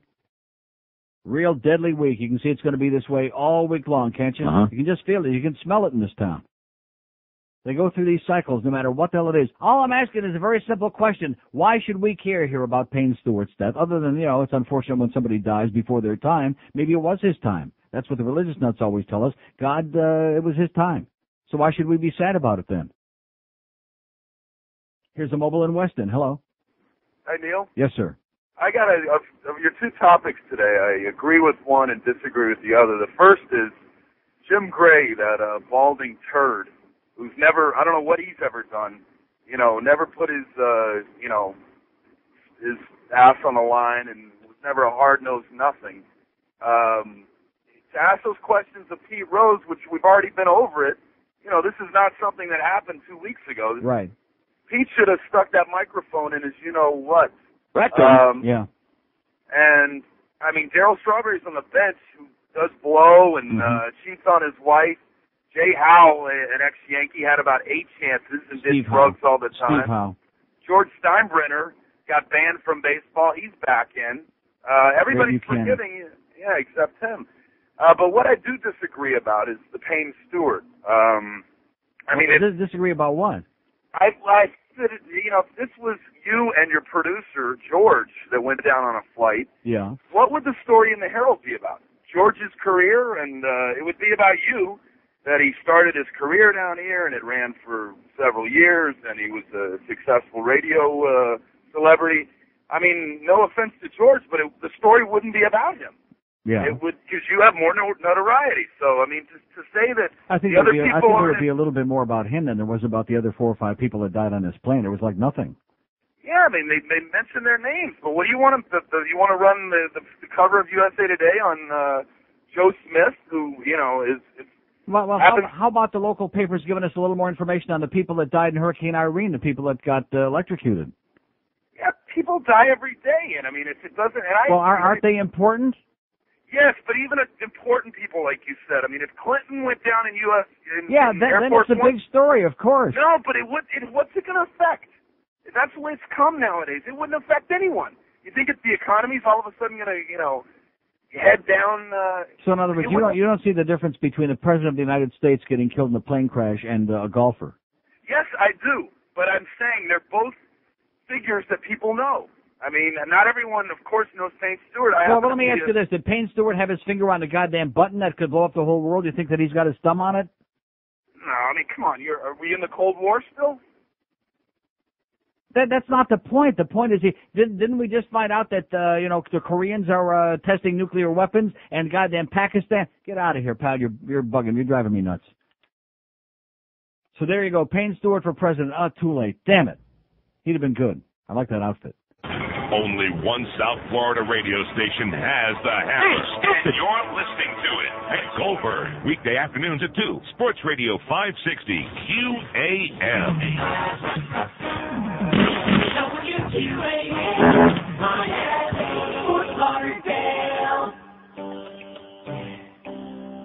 We're the guys who did that song, like the girls of summer. And someone begged us that we couldn't do a song that was dumb. I like to fix my bike with a socket wrench, while down with Johnny Bench. I eat eggs sitting on one leg. This is dumber. Yeah, it's dumber. My bike sweats like Abercrombie, bitch. The rumors make me itch. And we did a song that is dumber. way more dumber. I scratch my butt with a nail file, hit linoleum like ceramic tile. People always sit on banana peels. Monty Hall said, let's make a deal. I wear contact lens underneath my eyelids. That's totally rather don't know tricks of the kids. Don't get bit by a dog if you think it has rabies. Every Thanksgiving eat lots of yummy gravy. Just the other day I got a canker sore. Do you think Bill Bradley can beat Outdoor? I sing the first rhyme that comes to my head. I'm a big fan of Right Said Fred. I send email on my brand new computer. People who drive to work are commuters. The other white meat is better known as pork. Singing this song makes me sound like a dork. I can't believe it's telling me I'm money. Can't believe that it's a hit. Smoke the bummer. Well, I wrote this song so it's dumber, a lot dumber. I won't go down to say I would probably a bitch. If you say it was a real cinch. But sing a song that's much more dumber than our other. Can they sing or what, those guys? No. Not a lick. It's 12:02 at 560. It wouldn't get a lick from me, I'll tell you that. Anyway, so I'm looking here, these numbers. Thank you, Bob McKay, by the way. And they could have told Crying, what's his name there, Crying Bluff, to save the trip. At least, it looks good, like he's doing something. So I'm looking here, let's see, men 25-54. This is the entire week. I'm on the last page. Do I see WAFN on here anywhere? No. WFBA again, which is that Mickey Mouse station. They got a 0.3 share in men. That's it. That's the bottom. No. Do I see, no. Oh, but by the way, here's the good news. We found the Babbling Brook. Persons 25-54 in the afternoon. In the spring book, she had a 1.2. In the summer rating book, the Babbling Brook has got a 0.9. Nice going, sweetheart. I told you she could bring them under a 1. 50,000 watts. They got a 1.1 in the morning and a 0.9 in the afternoon. In people in our target demographic, persons 25-54. All I can say is, oh my God! Wow. I'm telling you, I'm getting so tired of seeing this. Every time 6-7 lines lit up, we go into the break, and then there are 1, then there are 2. It just this audience has got no patience. God damn it! They got important stuff going on out there. Do I believe that? No. No. 567-0560, pound 560 on the AT&T wireless line. Here's a mobile in Fort Lauderdale. Hello. Hey, Neil. Yes, sir. The only thing I'll tell you about Payne Stewart, every time he won a golf tournament, he was one of these born-again guys that all he talked about was Jesus, okay? Yeah. But when they interviewed him, once they'll interview a star if they come in second. They usually do, but once in a while they will. He never talked about how Jesus helped him come in second. He only told him I helped him come in first. Uh-huh. So I don't understand that. Do you? No. Do you know what I'm saying? So he used up all his Jesus for the flight yesterday. Pretty sad, though, when a born-again Christian dies, No, but you know what I'm saying? These guys never, if you see the football, whatever, all they do is talk about if they win. If they lose, they never talk about it. Right. They never bring it up, how Jesus didn't help them come in second or lose or whatever. Uh-huh. That's what bothers me, The religion really has nothing to do with it. How come the guy that doesn't get beat doesn't say, well, God damn God, something like that? I know, but it's true. But do you agree? You know what I'm saying? They don't Absolutely. talk about it. That's correct. They don't bring it up. So, you like Jackie Mason? He's okay. For an old Jew. He's all right. He's coming to town in 10 days to a comedy club in Miami. Okay. I can't wait. Have a good time. See you. Bye-bye. Yeah, he was okay about 100 years ago, Jackie Mason. He's still doing that same old type stick, and his TV show was on about 5 minutes. 567-0560, pound 560 on the AT&T wireless line. Doesn't catch their fancy, any of this stuff about Payne Stewart, about Pete Rose, about Jim Gray, about all the other 8 million things that I talked about here today, including the Baptist stealing the money. Oh, by the way, here's the good news. Broward may lure the Latin Grammy Awards because, after all, we can't have no Cuban performers in Dade County.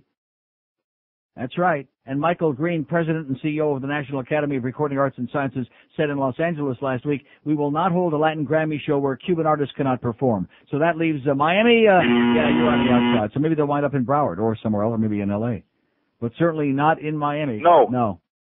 No se habla inglés aquí. You're right, though. I can understand why nobody talks about that, because it's hopeless. What's the point? It's a banana republic. It's run by a bunch of crooks, and there's nothing we can do about it. Except when they do try to put one over on the public, like that election last July, we just make sure everybody goes out and votes. No. And then, of course, when Mayor Penis has to run again, they'll all vote to him, too, and get somebody else, some other crook in there. Nice going. Babbling Brook rhymes with crook. A 0.9 out of 50,000 watts. I guarantee you, I could have my little dog farting in there for 4 hours and get a bigger number than that. I guarantee it. Oh, here's Larry, Brooks' old producer. What the F? Here I am. How you doing, Larry? Manic Pussy, that's me. What is it? Manic, I don't know what you call me. Manic pussy? Isn't that what I heard you used to call me? I don't even know who you are. Manic Larry Baker, the Brooks' former producer. I have no idea who you are, Larry. Have I ever met you? Do I know you? I don't even know who you are. Exactly. So how could I have called you anything? I just called to rejoice. Yeah. Open up the old Dom Perignon. Yeah. Are you celebrating being out of that station, or just that great 0.9 share that Brooke had in the summer book? Combinations. Of course, it's your fault. You do realize that, Larry. Yeah, it always comes back. Every time she's got a crappy book, which has been every time she's been in the market, it's always the producer's fault. If you would have just lined up some good topics and some good guests and given her some food for thought and some better wax. She doesn't need any extra food for thought, if you know what I mean. Obviously. Yeah. But, yeah, it's my fault, too. She said the F word. Right. Yeah. Now, was that a setup thing? Was that like contrived? No, it was definitely not a setup thing at all. Yeah. I was just... Well, what kind of a bitch goes on here and says that and then doesn't dump herself? Doesn't even realize she said it. She didn't? What kind of a station lets her back on the air the very next day after she didn't even realize she could do something like that? Didn't even get suspended? Not even suspended. Not even a suspended sentence? Not even a slap on the big fat ass she has. Oh, my God. Rectum. Huh. So anyway, I guess... I believe the margin of error, according to Arbitron, is like a 0.80, so even a mistake could get a 0.8, right? Or that's correct. That is absolutely correct. So probably if you subtract the mistake, she's got a 0.1. Yeah. She was very supportive throughout the whole issue. Obviously, yeah. I think I got a call to say, how you doing? Call me at the radio station. So how are they doing over there at Queer Channel, by the way? It's a mess. It's all syndication. Yeah. And working for the Antichrist over there, Dave Ross. Mm-hmm. Well, don't leave Pete Bolger out. Right. Oh, Pete Bolger. Now, who was it that fired you? Was it her or was it Pete Bolger that fired you? I got suspended by Pete Bolger and then officially terminated for talking to the press by the Incubus, Dave Ross. Oh. Yeah. Oh, by Dave Ross himself. Wow. That's something you can write in your memoirs. And during the meeting he had with me, Neil, he wanted to know why originally when Brooke said the F word, why I tried to make up a white lie as to possibly that she might have dumped the word. He said, why would you do that? Why would you make up a lie to management? I said, Dave, you've spent your entire career lying to everybody. That's how you got where you are. Right. You should understand. I was protecting her big fat ass. That's what I was trying to do. Underline fat ass part, yeah. Right. But he didn't understand that. Yeah. Well, congratulations, Larry. It's always all the people that get out of Queer Channel, they generally go and have a big party, and I think you should be next. It's a matter of time, I would imagine that, I don't understand how. She's down to, by the way, one live endorsement per show. She used to have 12. Boy! Wow. Yeah. Well, not too many people want a show that's got an invisible audience, I guess. Why would you spend it? Because they charge $7,000 for a 13-week contract. Why would you spend your money on a show that has a 0.9? Yeah, exactly. 54? Good point. Get it. Well, listen, Larry, best of luck to you and congratulations. Well, thank you, Neil. You have our unrestricted support. Best of luck to you, too. We'll need it. Thanks. Bye. Okay, there you go. That's Brooks' old producer who says she's a fat bitch that makes him sick to his stomach, is what he said, and a no-talent slut. Isn't that what he just said? Something like that. And should only croak. Pretty sure he said that. And he said he wished it was her up in the plane instead of poor Payne Stewart. 5670560, pound 560 on the... In fact, Hank says we don't want her up in that plane. We have a vested interest in her continued good health. It's 11:09 here at QAM. This is 560 QAM, the sports leader. We love the leader. Sports Radio 560 QAM. This station stands for nothing.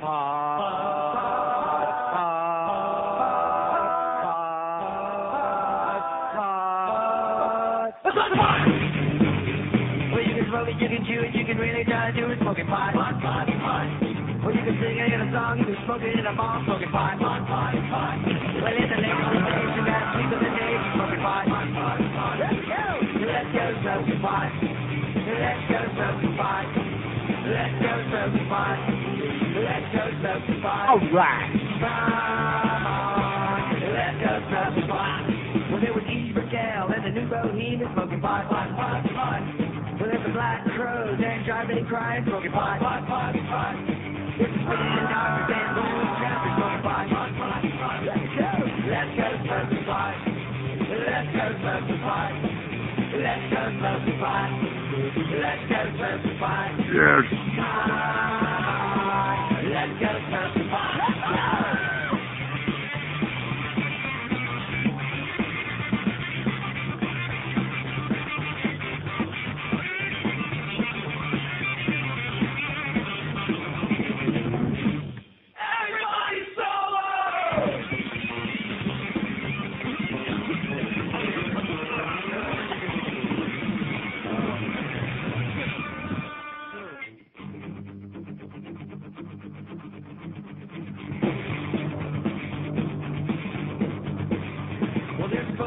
first year, but I forgot him because I smoked too much pot. I was a lot of balloons and everybody out there was smoking pot. I saw flying melon and the red hot chili peppers and pearl jam and white berry panic. Let's get smoke some pot! Oh! Let's get smoke some pot! Oh! Let's get smoke some pot! Yes. Let's get smoke some pot! Okay. Come on, let's get smoke some pot! Let's get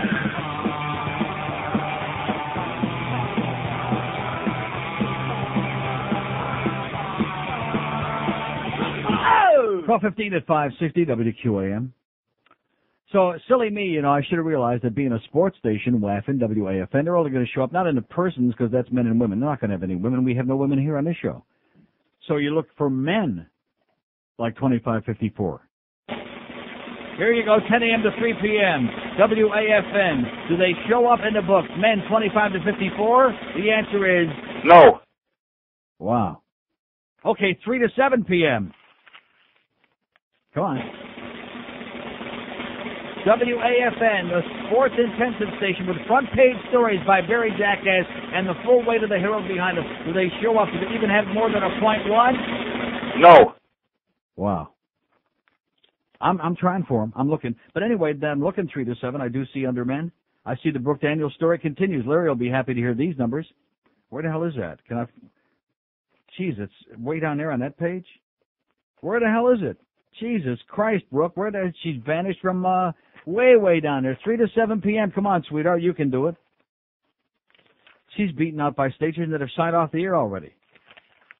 Wow, 100 WEDR. No, she sure is hell ain't on that page.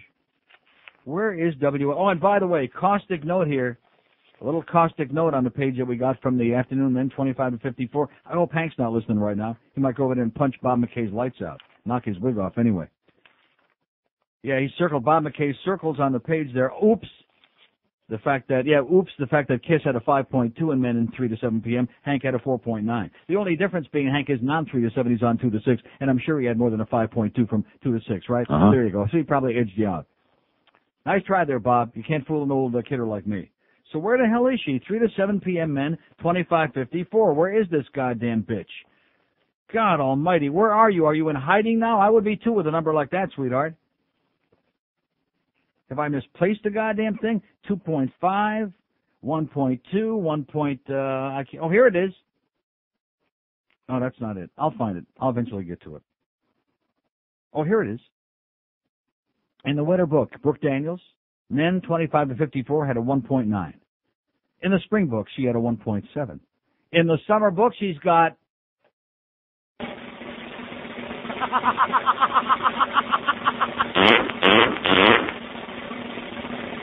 a 0.9. Oh! Dropping from a 1.7, which ain't much, to a 0.9 is like losing 50% of the audience of the share. Tied for 23rd in the market. You turd. Exactly. Wow. 50,000 watts of pure unadulterated crap. Nice going, sweetheart. And let's just say F you too, honey. 567-0560, pound 560 on the AT&T wireless line. Pretty weak bunch of calls here today. Pumping these numbers, pumping it. Even in Amoco the other night when my car wouldn't start, I wasn't pumping it as much as this. It's pretty weak today. And yesterday, too. We're taking a little rest. Here's Coral Springs. Hello. That's really nice, son. Hello? What's nice? Jeez. What are we missing out on here? My 7-year-old just walked in, and he just came from the Broward Commission's meeting, and he won the #1 poem for the Everglades. Nice going, Pally. 7 years old. Give him a pat on the head for us. Yeah, I will. Tell him don't be a smart ass. He's a smart ass.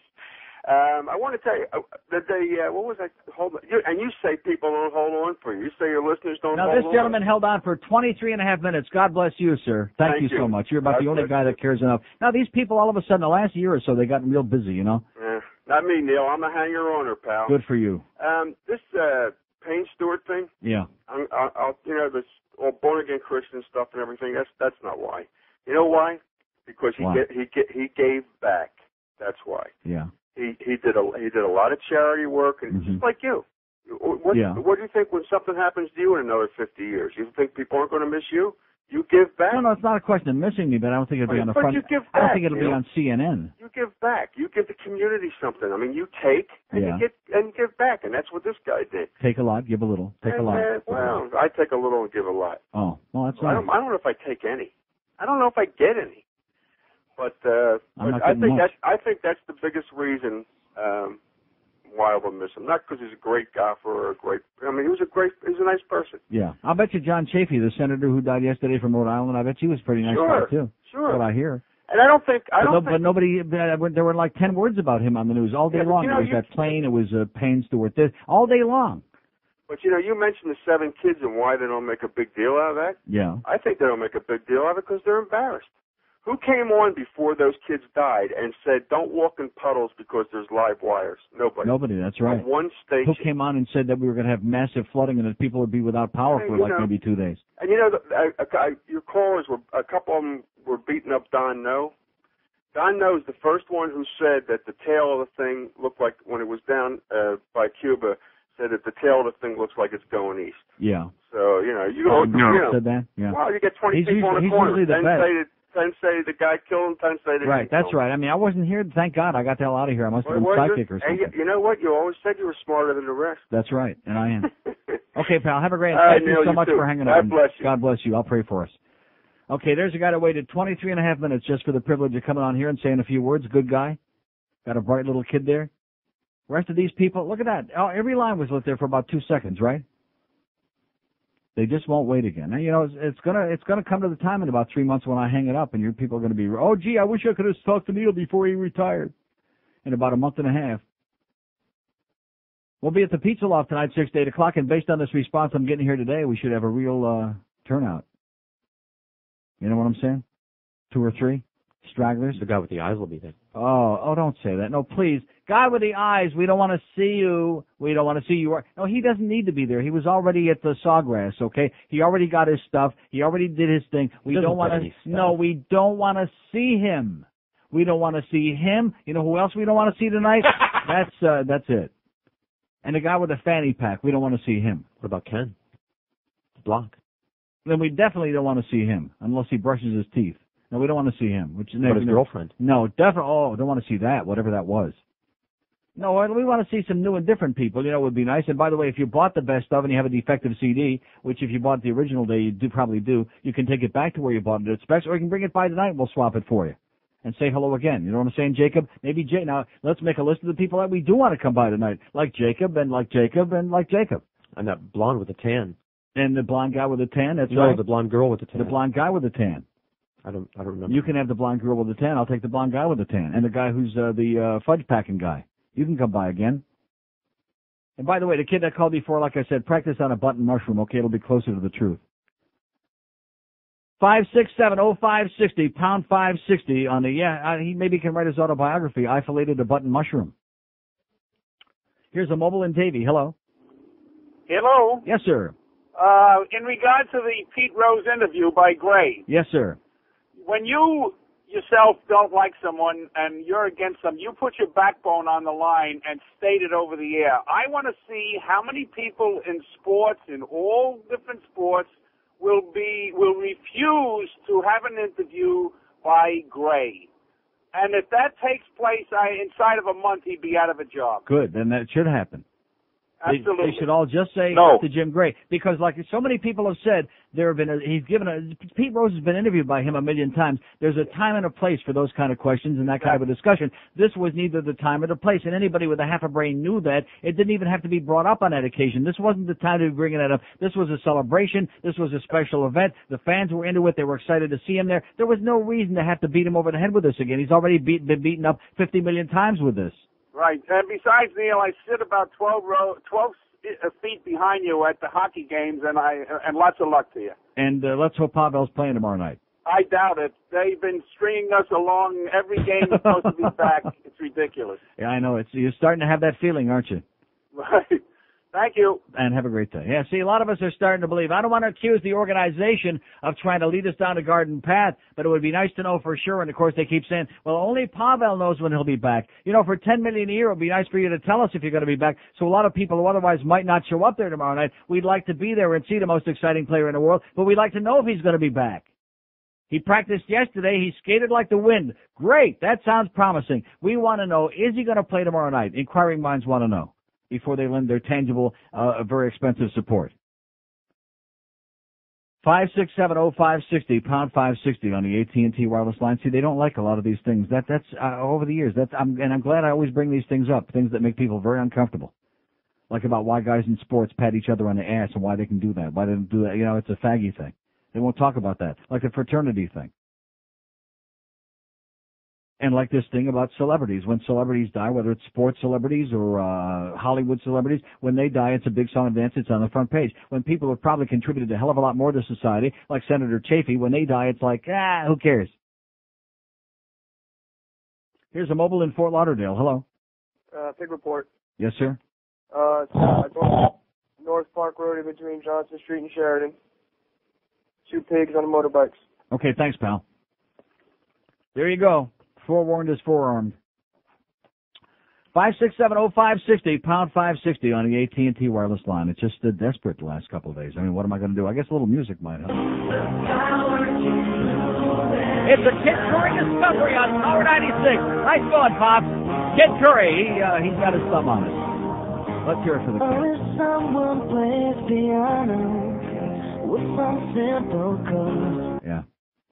Like I said, he wouldn't know the goddamn Bravo All-Stars from Mushy Pupik. 26 past noon at 560 WQAM. The Neil Rogers Show. Sports Radio 560 QAM. Want a lollipop, little boy? Yes. Squirt, squirt. Down through the strip point, fat and slow. Your dollar in the gutter of a tattooed hole. Oh! He say, honey, got money for you. When you take me back into the private room. Boy, hand job. Oh! Hand job. Hand job. That man gets hand job. Take your clothes off, gee, it's this. I'm gonna hold you down like a tuna fish. Picking up a big roll of his fat. And only by the smell can you tell where it's at. Hand job. Hand job. Hand job. That man gets hand job. The girls used to handle with big fat guys. She know how to make the ball man cry. Fat man takes with the shout in the house. Leave the skid mark on the towel. Hand job. Hand job. Hand job. That man gets hand job.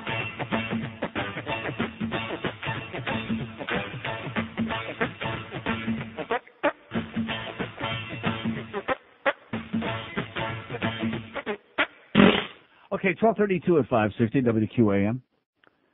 Or take a look at this. Do you see what's number 1, 12 plus, the overall audience in the morning in this market? Radio Amor. See, that's why I don't understand how we do this. We're up against all this ethnic crap. We're up against FMs that people can actually hear inside a building. And we're still kicking ass. Can't get any calls, but we're still kicking ass. Of course, it's been that way for 23 years. Well, you're so intimidating, Neil. Nobody, they don't have the balls to talk to you, to argue with you because you make so much sense and because you're so macho. Yeah, they're afraid of an old fag like me. How do you like that? They're too intimidated because they're a bunch of pussies. Well, you know, he was a born-again Christian, that Payne Stewart, and you atheist, you're going to burn in hell. Yeah. 5670560. Bob, I'll tell you one thing, we're sure wasting a lot of good fax paper. Nice going, Bob McKay. Kiss had a good book. That must be why he's in such a generous mood to help us out, because he knows how inept we are over here. Man, look at that. I got about 600 pages of this crap right now, most of which I didn't really need. But I'm scouring. It's good that I have every page because I'm looking at each and every page. I'm looking high. I'm looking low for WAFN. That got a front page story by Barry Jackass in the Herald. What a big competitor they were going to be for QAM. Are they on here anywhere? No. No. They went on in August with that sports format, which means 2/3 of this book. 2 out of the 3 months they were on there. So if they had anything, they'd have a fraction. They'd have something. Is there anything on here to indicate they're even on the air? No. That's the kind of competition we love. Here's Miami. Hello. Hello. Yes, I am. Yeah, Neil. Yes. Didn't it truth to the fact that Tiger Woods was on that plane too, or is that just? Yeah, Tiger Woods on that plane, yeah. Oh, God.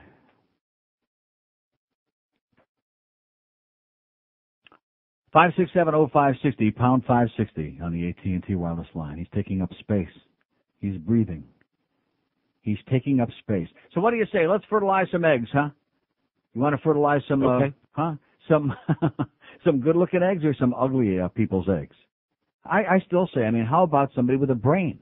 How about somebody who looks good and is also smart? There are such people, believe me. People who actually look good and who have an IQ bigger than their thumbnail.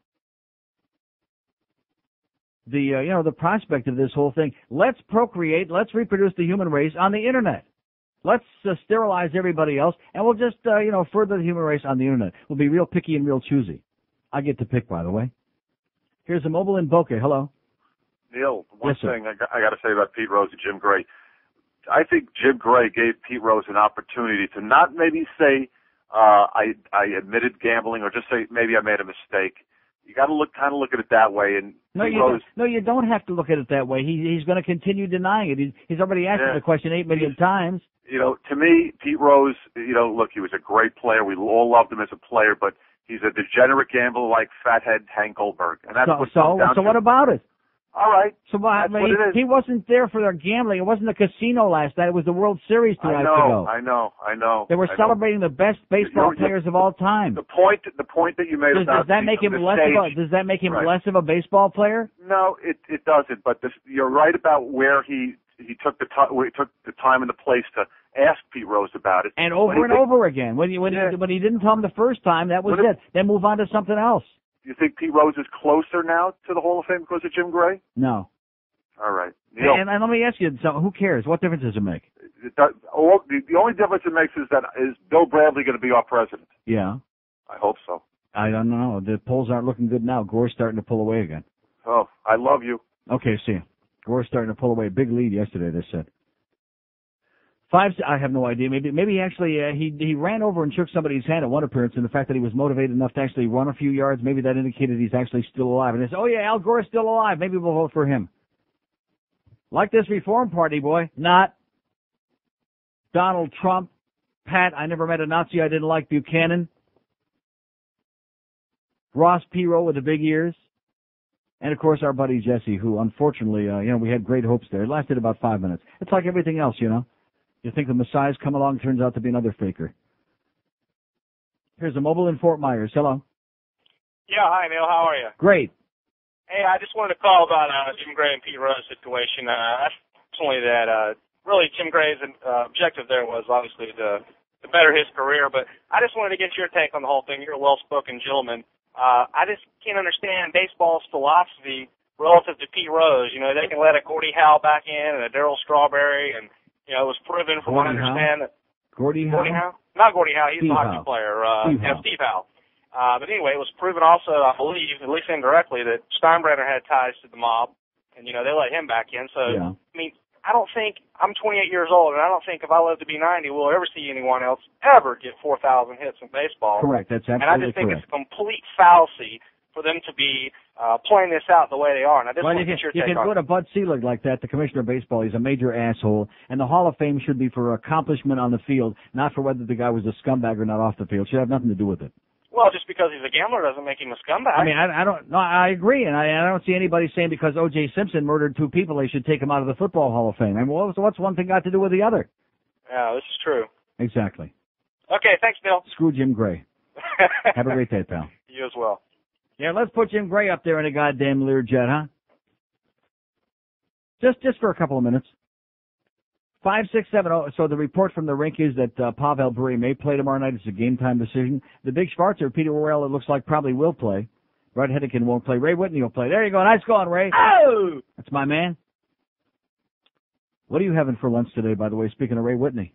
What an embarrassment. What a joke.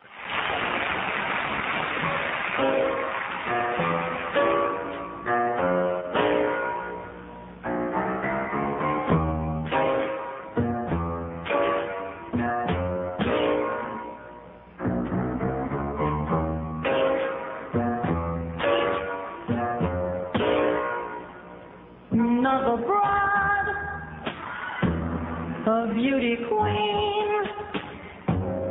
They all agree that he is so mean. They all regret it. They won't forget it. They're dating Tyson.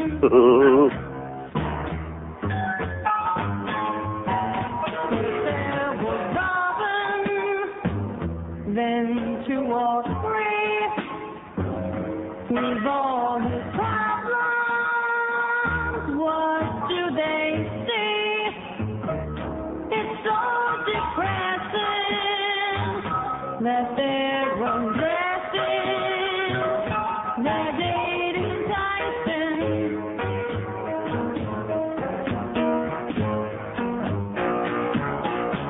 I'm like with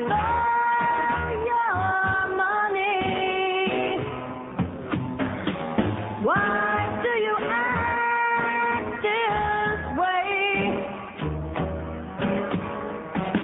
Will I think it's funny when they leave you in jail to stay? He's doing laundry and dropping soap, but in a prison, there's no girl to grope. No. The inmates love him. They're all above him. They're dating Tyson. 12:45 at 560 WQAM. We got Hank in Cool City at 2. The Boosters 6 to 8. The World Series game number 3. It'll be over before you know it. 8 o'clock tonight. See if NBC can heap any more embarrassment on themselves. Here you go, 7 to midnight, persons 12 plus. I'm looking for WAFN on here with that great signal at night. Are they on here at night? No. No. I mean, not anywhere, not in any demographic, not a fraction, not 1/10 of a point. Nice going, Barry Jackass. Nice going, the front page of the Miami Herald, just like Don Smiley was buying the Marlins. Did he buy the Marlins? No. No, nice going, Herald.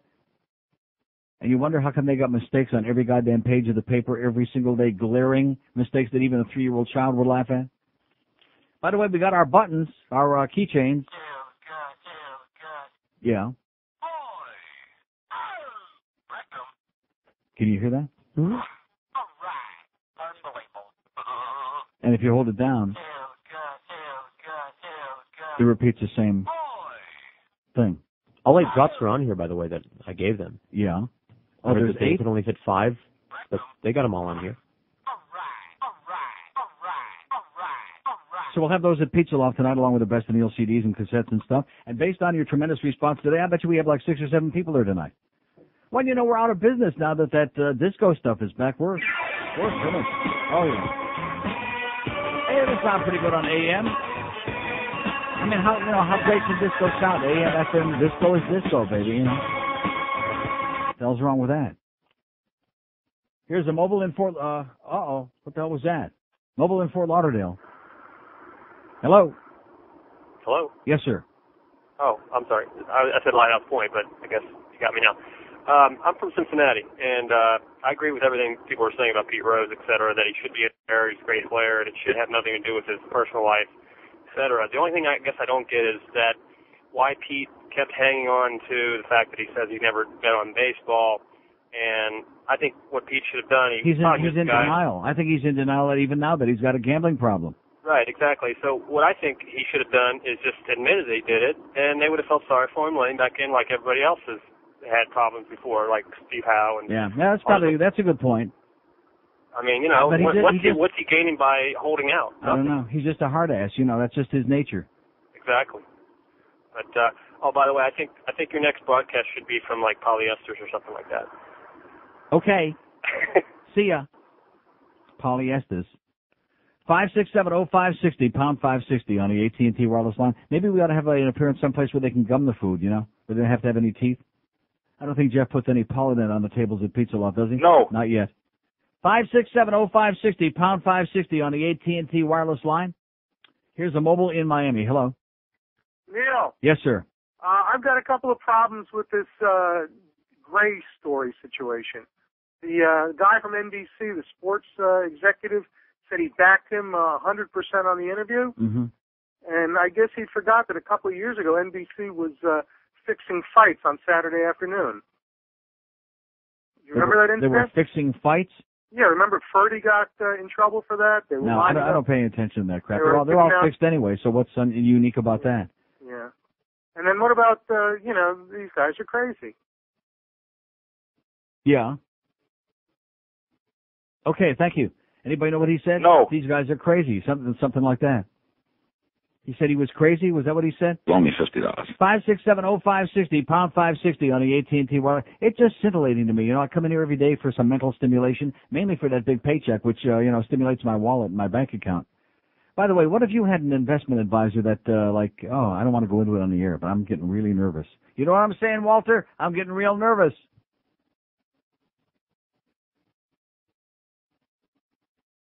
No, when you have your life savings tied up with a guy who just is like evasive and you can get, I don't know. And you got a whole bunch of money you want to invest and you want to put in there and I don't know. Of course, it's through my great bank up there. Oh, God, we need Matt back in my bank. That's what we need. I shouldn't be saying this on the air. We need Matt back, my close personal friend. It wouldn't be happening like this. Here's Coral Springs. Hello. Neil, good afternoon. Yes, sir. Neil, there's a good side and a bad side to this Nazi going to the Independent Party. I'm talking about Buchanan. The good side is he'll skim off so many right-wing votes from George Bush. Maybe. That for sure I think Gore would be elected. Maybe. The bad side is Gore will be elected. Yeah. I'll see you tonight. Why is that so bad? Well, because What's so bad about because him? I'd much rather see Bradley get elected. Well, I'd much rather see a campaign Well, between Bradley and McCain. I'd like to see whichever one get nominated who's got a chance to win. I'll put it that way. Well, I think McCain has a better chance, I think, of fighting with Bush than Bradley has with Gore. I think at this point. All I can say is God help us with all of them. That's all I can say. Yeah, I'll see you at the social event of the season tonight. Okay. Social event of the season at the Pizza Loft in Davie, 6 to 8 o'clock tonight. Does that tell you everything you need to know about this place? Social event of the season. He's right. 4,800 open lines. I'm sitting here just waiting for a real big, tremendous outpouring here today. Is it going to happen? I don't think so. Maybe they all went to Vegas. Maybe they're all just, seriously, they're all listening to disco now. That's it. We're done. They're all listening to Smegma Radio. See, anybody that's going to try to peddle that to me, that the heterosexual men of South Florida, 25 to 54 years of age, are listening to disco music, I would raise one eyebrow way up in the air, all the way to my forehead, and say, sorry, although I do like that song. And by the way, I have to go outside because it's raining now. Right, Auntie Mama? Hi. We're your weather girl. Oh, here we go. Look at that. A whole bunch of lines ringing. There won't be anybody on there, but at least they're making an appearance. Can't get line 8 ringing, though, can we? Now, that line is working. I just want to make sure. Could we, just one time, just to make me feel a little bit better about my life? And what was they getting that toll-free number in here? Have we heard anything about that? No. That's probably my bluff left and went over there to Kiss, so we can avoid that again. That we had the memo from him the other day about this was the week we were getting our toll-free number, so all our good friends out of town can call in. We might actually have some calls on this show, as opposed to having to wait for the rest of these boneheads, which for 100 years here have never had anything to say. How can you live in an area where there's 4 million people and they have nothing to say? And please don't tell me it's my show. I listened to those calls on Hank's show yesterday. Did we ever get that one, by the way, that I wanted to get? Why not? No one's here yet. No one is here yet from the Henry Goldberg show? Why not? Are they on Busman's holiday today? Maybe they're over there at Kiss helping Bluff get the numbers. No. Maybe they're kissing it over there. Well, what a place this is, man. You talk about a busman's holiday. All you guys out there that are unemployed, get a job over here, okay? Just get on the payroll over here. Once you get on the payroll, that check shows up every now and then. Whether you do or not makes no difference. Here's Homestead. Hello. Hello, Neil. Yes, sir. Yeah, yes, sir. Comment on the Stewart and Jim Gray interview. Again, I agree with you. You've said it in the past about the TV media dictating to us who are going to be our heroes and who aren't going to be our heroes. Going back even a little further, you start with the Richard Jewell incident when that bombing that took place in Atlanta. There's a roll call, NBC Network at its finest, nailing this guy right to the cross and everything. Later on, they have to settle with him because he sued them. How much did he get, by the way? Do you have any idea? More than several, enough to buy his own town and become its sheriff. You know. Really? Yeah. Well, great. I hope they put it on there tonight that you and I killed a couple of people. Well, I'll tell you what. And then you got this. And then you come up to this Don Knotts looking asshole Jim Gray. Yeah. Interviewing Pete Rose, who, by the way, for a long time I was one that said, oh well, this guy deserved to be out, but now with this, what he's done to this guy deserves to be automatically canonized and put in. You know. Right. And going on. He's my hero. Further, yeah, he's a scumbag, but he's my hero. Again, with you got Stewart dying, and they're canonizing him, and then you got JJ, or rather John, who died. And by the same token, when he died, they gave like a short blurb. You had to watch it on C-SPAN. Was that astronaut who died in a motorcycle accident out there in California? And again, back to the the media decides who's important, and that thing with John with JFK Jr.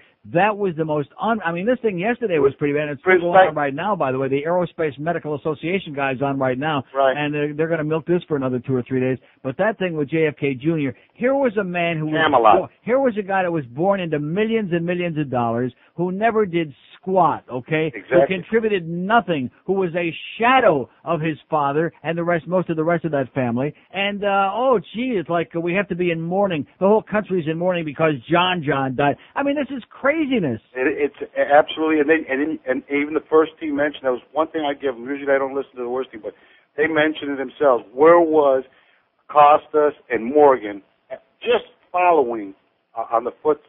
Not a word. I watched and I waited. I specifically waited just to see if they were going to have any comment, and they acted like nothing happened at all. Is that incredible? Like Defoe said, they both looked like they had a big load in their pants, but the cat had their tongue. They had nothing to say. Exactly. That's what I wanted to run across to you. And in closing, I had 2 humble requests. One was Hank's Laugh and the Mambo song by Sylvester. That was fun. Okay, pal. Thank you. Have a great life. 5670560, pound 560 on the AT&T wireless line. You people in the media, screw you. Okay, screw you. To you. Okay, that's my comment to all you people in the media. Y'all suck. Is there anybody in the media we like besides Dan Rather? I like Dan. He's okay, except that he's, old and senile, keeps standing out there in the rain. Every time there's a big hurricane, where can you send me now so I can stand out there in the rain and get pneumonia? I think that's what he wants to do. Is just get terminal pneumonia and have it written that he died in some big hurricane. He got blown away. And what's the frequency, too, by the way, Dan? Kenneth. Here's a mobile in Miami Beach. Hello. Is that me? That's you. Excellent. Listen, Sounds I don't exactly get I don't get the chance to listen to you very often, and I'm not very good at doing this, but I'm just wondering, I heard you mention the new arena and stuff, and I don't understand the rationale for building the new basketball arena. There was none. The only rationale was that Mickey Arison and Wade Hyde-Pinga are a couple of hard asses, so they couldn't get together on collaborating and building one arena, so we have to have 2. Because I drove by the old one. I haven't been inside it, but it looked fine. Yeah. And now we have another one 2 blocks over. That's absolutely correct. And the taxpayers of Dade County are going to be subsidizing the shortfall on that arena and the upkeep on it from now till they tear it down. So I understand all there is to understand about this? That's correct. What you see is what you get. And the answer is Mickey Arison runs Dade County. He's got the mayor and the Herald in his pocket. Okay. And have a great day. You sound a little bit shocked to hear that. Well, I'm sorry. You know me, I get carried away. 4 minutes before 1 at 560 WQAM. Jim Bocamper talks sports. All right. Weekends right here on Sports Radio 560 QAM. WQAM, Miami, Fort Lauderdale. Oh boy, it's the 1 to 2 hour. Absolutely. Ladies and gentlemen, this is Rambo 4 and 5. How are you? John, Rambo's still alive. I wanna make movies 4 and 5. My life ain't going great, Planet Hollywood's broke. Unfortunately, I speak like I had a stroke. First blood came in 82. That's when I hurt my penis and it never ever grew. Rambo 2 was in 85 late.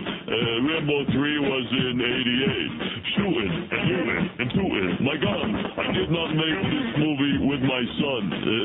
His name is Sage. He was in Rocky 5 and Daylight, the tunnel movie. A little bit of cash is what I need. I gotta get a loan from Apollo Creed. I gotta have another hit movie or a Broadway show like Dennehy. I guess nobody ever saw Copland. It was stupid. I guess I understand. My whole life is about to cave in. All I got left is Jennifer Flavin. Ladies and gentlemen, I need to make Rambo 4 and 5. Check it out. So call me up. I really need a script. I can do dialogue or keep it zipped. I like comedy, action, adventure, and drama. The only thing I will not do is have sex with a llama. So give me a break, for goodness sake. I used to be on Oprah. Now I can't get on Ricky Lake. Right now I got a one-man show in Poughkeepsie. Basically, I'm an unemployed gypsy. A little bit of cash is what I need. I gotta get a loan from Apollo Creed. I gotta have another hit movie or a Broadway show like Dennehy. I guess nobody ever saw Copland. It was stupid, so I understand. My whole life's about to cave in. All I got left is Jennifer Flavin. And that's why, ladies and gentlemen, I need to make Rambo 4 and 5. Yeah. Absolutely. Okay, 102 at 560 WQAM. So I'm looking at 18 to 34 persons. I'm thinking that maybe WAFN, young guys, sports nerds. And I'm looking on the list. Did they make it here? No. I wonder if Barry Jackass is going to write this, since he's right on top of everything, according to the Herald this morning, what an astute coverer he is of the sports broadcasting market. The fact that in the first rating book, even though they were only on 2/3, that'll be the excuse. But, 2 out of 3 months, if you got any audience at all, it's going to show up with something. If you had a 1 share, 2/3 of that is like a 0.6 or something. Am I right? Uh-huh. Yeah. Do they have it? No.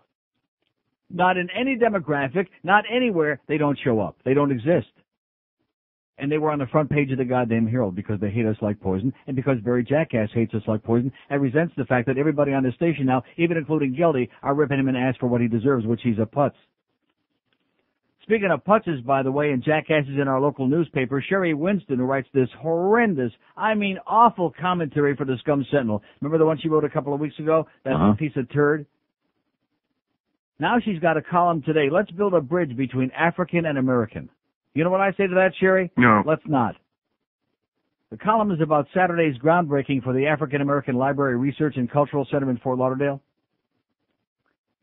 And she goes on to say, every so often my eyes would rest on the African American, on the words African American, the sign, thinking about the times readers wrote asking to know why blacks just can't be American instead of hyphenated.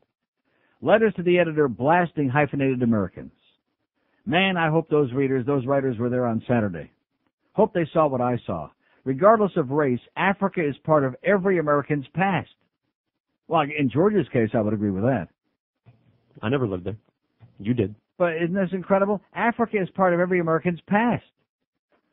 Seeing how the community turned out to honor the library, how black and white sat side by side in all of what we all stand to gain, I had this thought. What if people stopped looking at the hyphen between African and American as a divide and instead used it as a bridge? Maybe with that in mind, the new research center will be a place where we can all hobnob and get to know each other. Yeah. Why do we want to be like Africans? Other than South Africa, aren't most Africans illiterate? And don't they have rampant disease and overpopulation and live in squalid conditions? Aren't they what we might refer to as barbaric, many of them? Oh. See, I don't get that. Why do we all have to be part of someplace else? Why can't we just agree that we're here? Instead of worrying about what happened 300 years ago and who was brought here in crates and arguing about all of that crap, why can't we just be here now? Instead of, tying us to Africa, to Israel, to Ireland, to some other goddamn place, to Cuba. Oh, excuse me. Oh, sorry. Now I'm really getting carried away. That's the only way to solve the problem. Get rid of the hyphen is right. Okay, Sherry, again, as usual, you're full of crap. And I don't think, how many people in this audience relate to Africa? Can you name me any people in this audience, one, who relate in any way, shape, or form to Africa? I mean, maybe we got a couple of people that went on a safari because they're, boring people. They don't know how to have a good time when they go out of country. But that's about it. What's that hockey guy that you're always talking about? David Day Neal? David J. Neal or David Day Neal? David Day. Who wears that Husad Shako, the shmata? Yeah. Well, he's got his shmata on. Yeah, he relates to it. His daishiki. Here's Davey. Hello. Neil. Yes, sir. I called about that fruitcake who called you about a half hour ago. Which one? He just wanted to hit on, bust on Hank. So he called you up, and, Hank's a degenerate gambler. Yeah. Hank makes $1 million a year. It's his money he's gambling. If he wants to gamble at all, that's his business. He's not hitting on anybody here for any money. He's doing okay. And he's sitting at home. And this guy, he's probably got 2 nickels to rub together because he bet Hank's game last night. Yeah, he's probably rubbing it right now. And then for you, oh, my God, he says, I love you. Yeah. Take it easy. Yeah, I better watch it. You're right. I got that 20-year-old kid that wants to fillet me, and then this guy, I better run like that. Thanks for the good news. Better watch that crowded pizza off tonight. By the way, is Miguel going to be there? Just asking. 5670560, pound 560 on the AT. I bet you Jacob shows up tonight. You don't even know who Jacob is, do you? Well, he wears an earring in both ears. He's got a girlfriend, though, What's she look like? I don't know. Maybe you can find out. Maybe he'll bring her tonight. Oh, I hope not. Nothing personal, sweetheart. Just bug off. I'll run interference. Here's Hollywood. Hello. Hello, Neil. Yes. These newscasters are getting on my nerves pretty much. Why don't they just get the Ricky Lake show and the Jerry Springer show and just combine both of them? Yeah, it's all the same crap. Combine these. Let me ask you another question. They're out of control. They're crazy people. And plus, it's monotonous because they keep on talking about the same thing. The worst thing about planes crashing, like with this Golf Star on it, is not the Golf Star dying, is how many times they play it over and over again. And guess what? Things like that.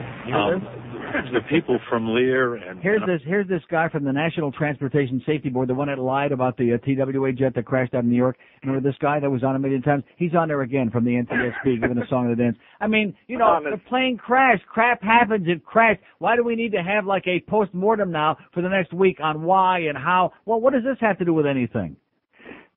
It was a private goddamn plane. It was a Learjet.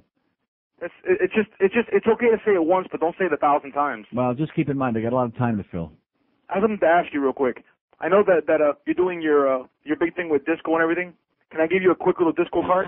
Yeah. This is the Neil Rogers disco. I will boogie down. All right. Okay. God bless you, sir. We'll be playing that tomorrow. We're going to do disco all day. Oh, you know something?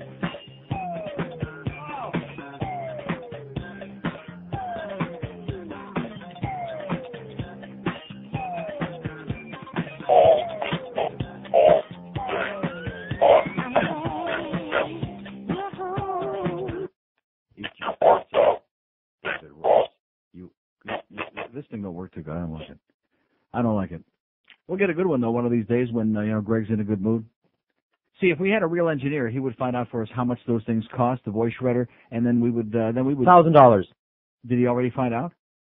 Just more or less. That's what all those things. Well, you know something? If Greg Reed don't want to spring for it, I'll buy it. How's that? If I have to buy my own equipment. We had to provide our own TV set here thanks to Jeff Cohen, and the satellite dish thanks to Digital World Satellite. So we'll buy our own goddamn voice shredder. I'm not going to wait for this cheap prick who has the nerve to stand here a few days ago. Oh, we're not cheap, whatever it takes. Yeah, you're full of crap. You're cheap. You're cheap. Cheap.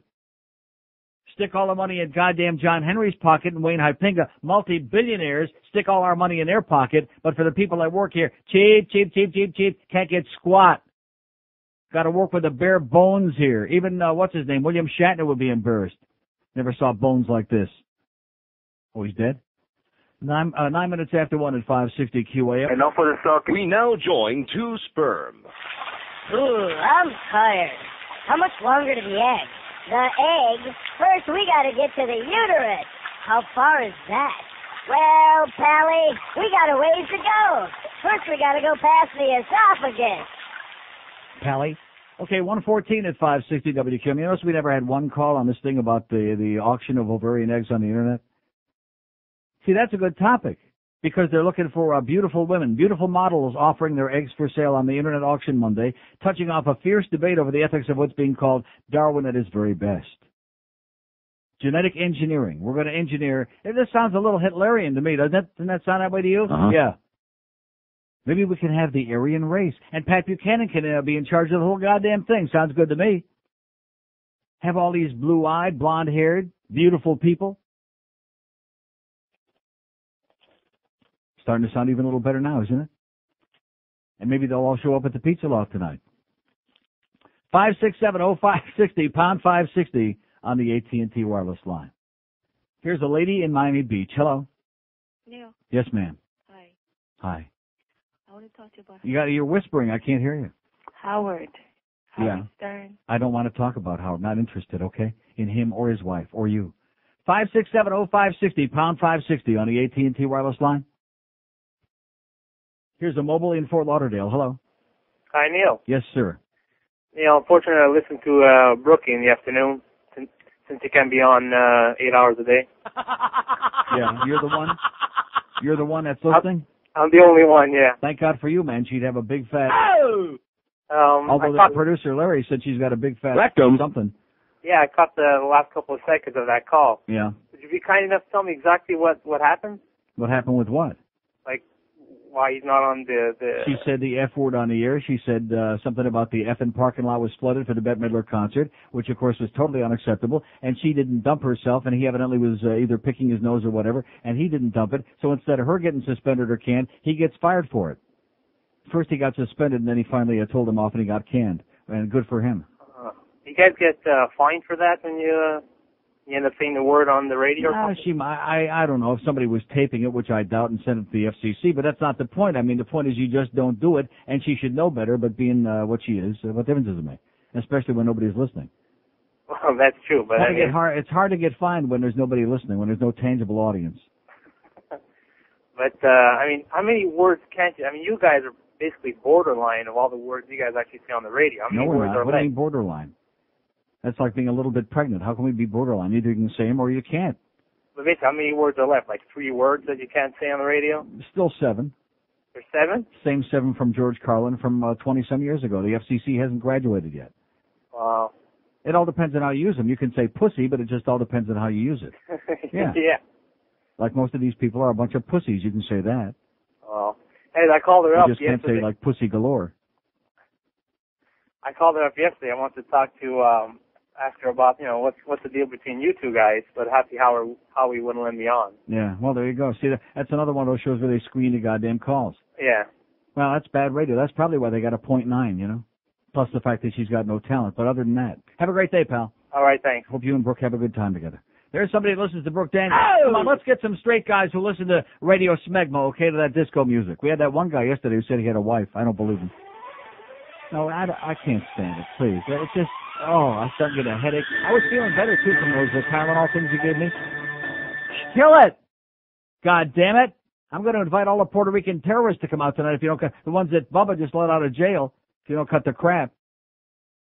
567-0560, pound 560 on the AT&T wireless. So don't let me forget, if you got more of those things things actually help my sinus, whether this is allergies or a cold or whatever. It's taken like forever for this to go away. It just drags on with a scratchy throat and head, but those damn things are fantastic. What were they? Tylenol, sinus, and puke-inducing something? Generic Tylenol. Generic Tylenol sinus. Tylenol. They were great. God, they were good. Although I'm getting a little sleepy right now, so I'll see you. Here's Miami. Hello. Neil. Yes, sir. This is a straight guy that listens to Radio Schmegma. Oi! Yeah. Oh, my God. I like disco, man. I mean, they do play the same 35 songs over and over, but, you know, it's not bad stuff, you know. You like disco? Yeah, man. There was some really good stuff. There was some really bad stuff, but there was some really good stuff. Like I think a regular the Bee Gees diet are great. of it? What's that? Like a regular diet of disco? Not a regular diet, man, but it, change of pace here once in a while. Well, do they play anything besides disco? No, it's mostly 70s, man. Disco. Yeah, I mean, yeah. You know. But anyway, the reason I called, I heard you mention Jesse Ventura. Yes. I agree with you. I think it's a shame that Kill it! bow out. Yeah. You know, I mean, why can't we get a candidate that's, somewhat libertarian? You know, look, stay out of my private life, stay out of my economic life, leave me alone. That's right. You know, it's a shame, but... Well, don't use the word libertarian because they're a bunch of assholes. Well, yeah, but, I'm for personal liberty, Right. But anyway, I think that... Well, he is too, but the problem is that he's in a clown party, and he should disassociate himself with it. He's not doing it. He's in a clown party. You're right. So if he right. wants to go back to his professional wrestling days and discredit everything that he's done in the last couple of months now, he can go ahead and do that, and it looks to me like he's selling out. Any guy that's running around with his arm around Donald Trump's shoulder, I mean, what does that tell you? Yeah, I know. Donald Trump. And the fact, again, to talk about how sick the media people are, I keep saying this, and nobody responds to it. How could any person in this country seriously consider that Donald Trump could be a candidate for president? He's never been elected dog catcher. He's never done anything. And he's going to be the president? It baffles me. Oh. But I think those religious comments that Jesse Ventura made, even though I agree with him, yeah, I think that hurt him. It did. 20% in the polls in his own state. What's that now? 20%. He went from 73 to 53% approval rating in his own state of Minnesota. Of course. I mean, if you're a politician, even if you think that, you just don't come out and say it because you're insulting 70% of the No, that's okay. I still commend him for that. It took a lot of balls to say that, but the fact is, it puts him in a position where he's untenable. Yeah. He couldn't win a fixed election now. Well, one more thing, Neil. You know those rainbow-colored fag flags? Yes, I do. Do you have one of those on your car? No, I don't. Okay, I'm wondering, why do fags need to put that on their car and flaunt that? For the same reason that born-again Christians put Jesus crap on their car. I have no idea why anybody has to flaunt whatever their religion, their sex. I don't understand that. I have no idea. I don't need a heterosexual flag in my car. Well, you better start. Whatever, man. I just want to ask you about that. Not for me. Okay. I have no idea. Maybe it's they're looking for a date. I don't know.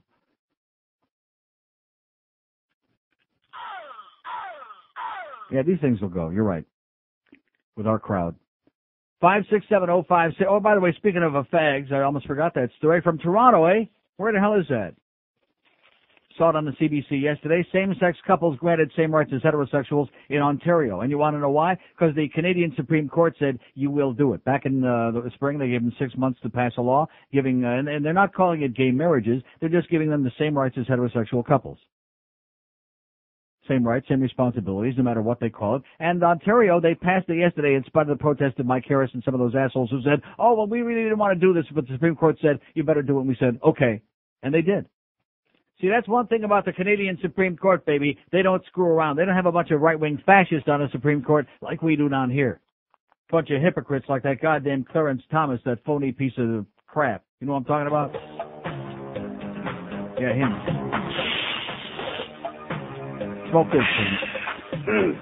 Hey, there we go.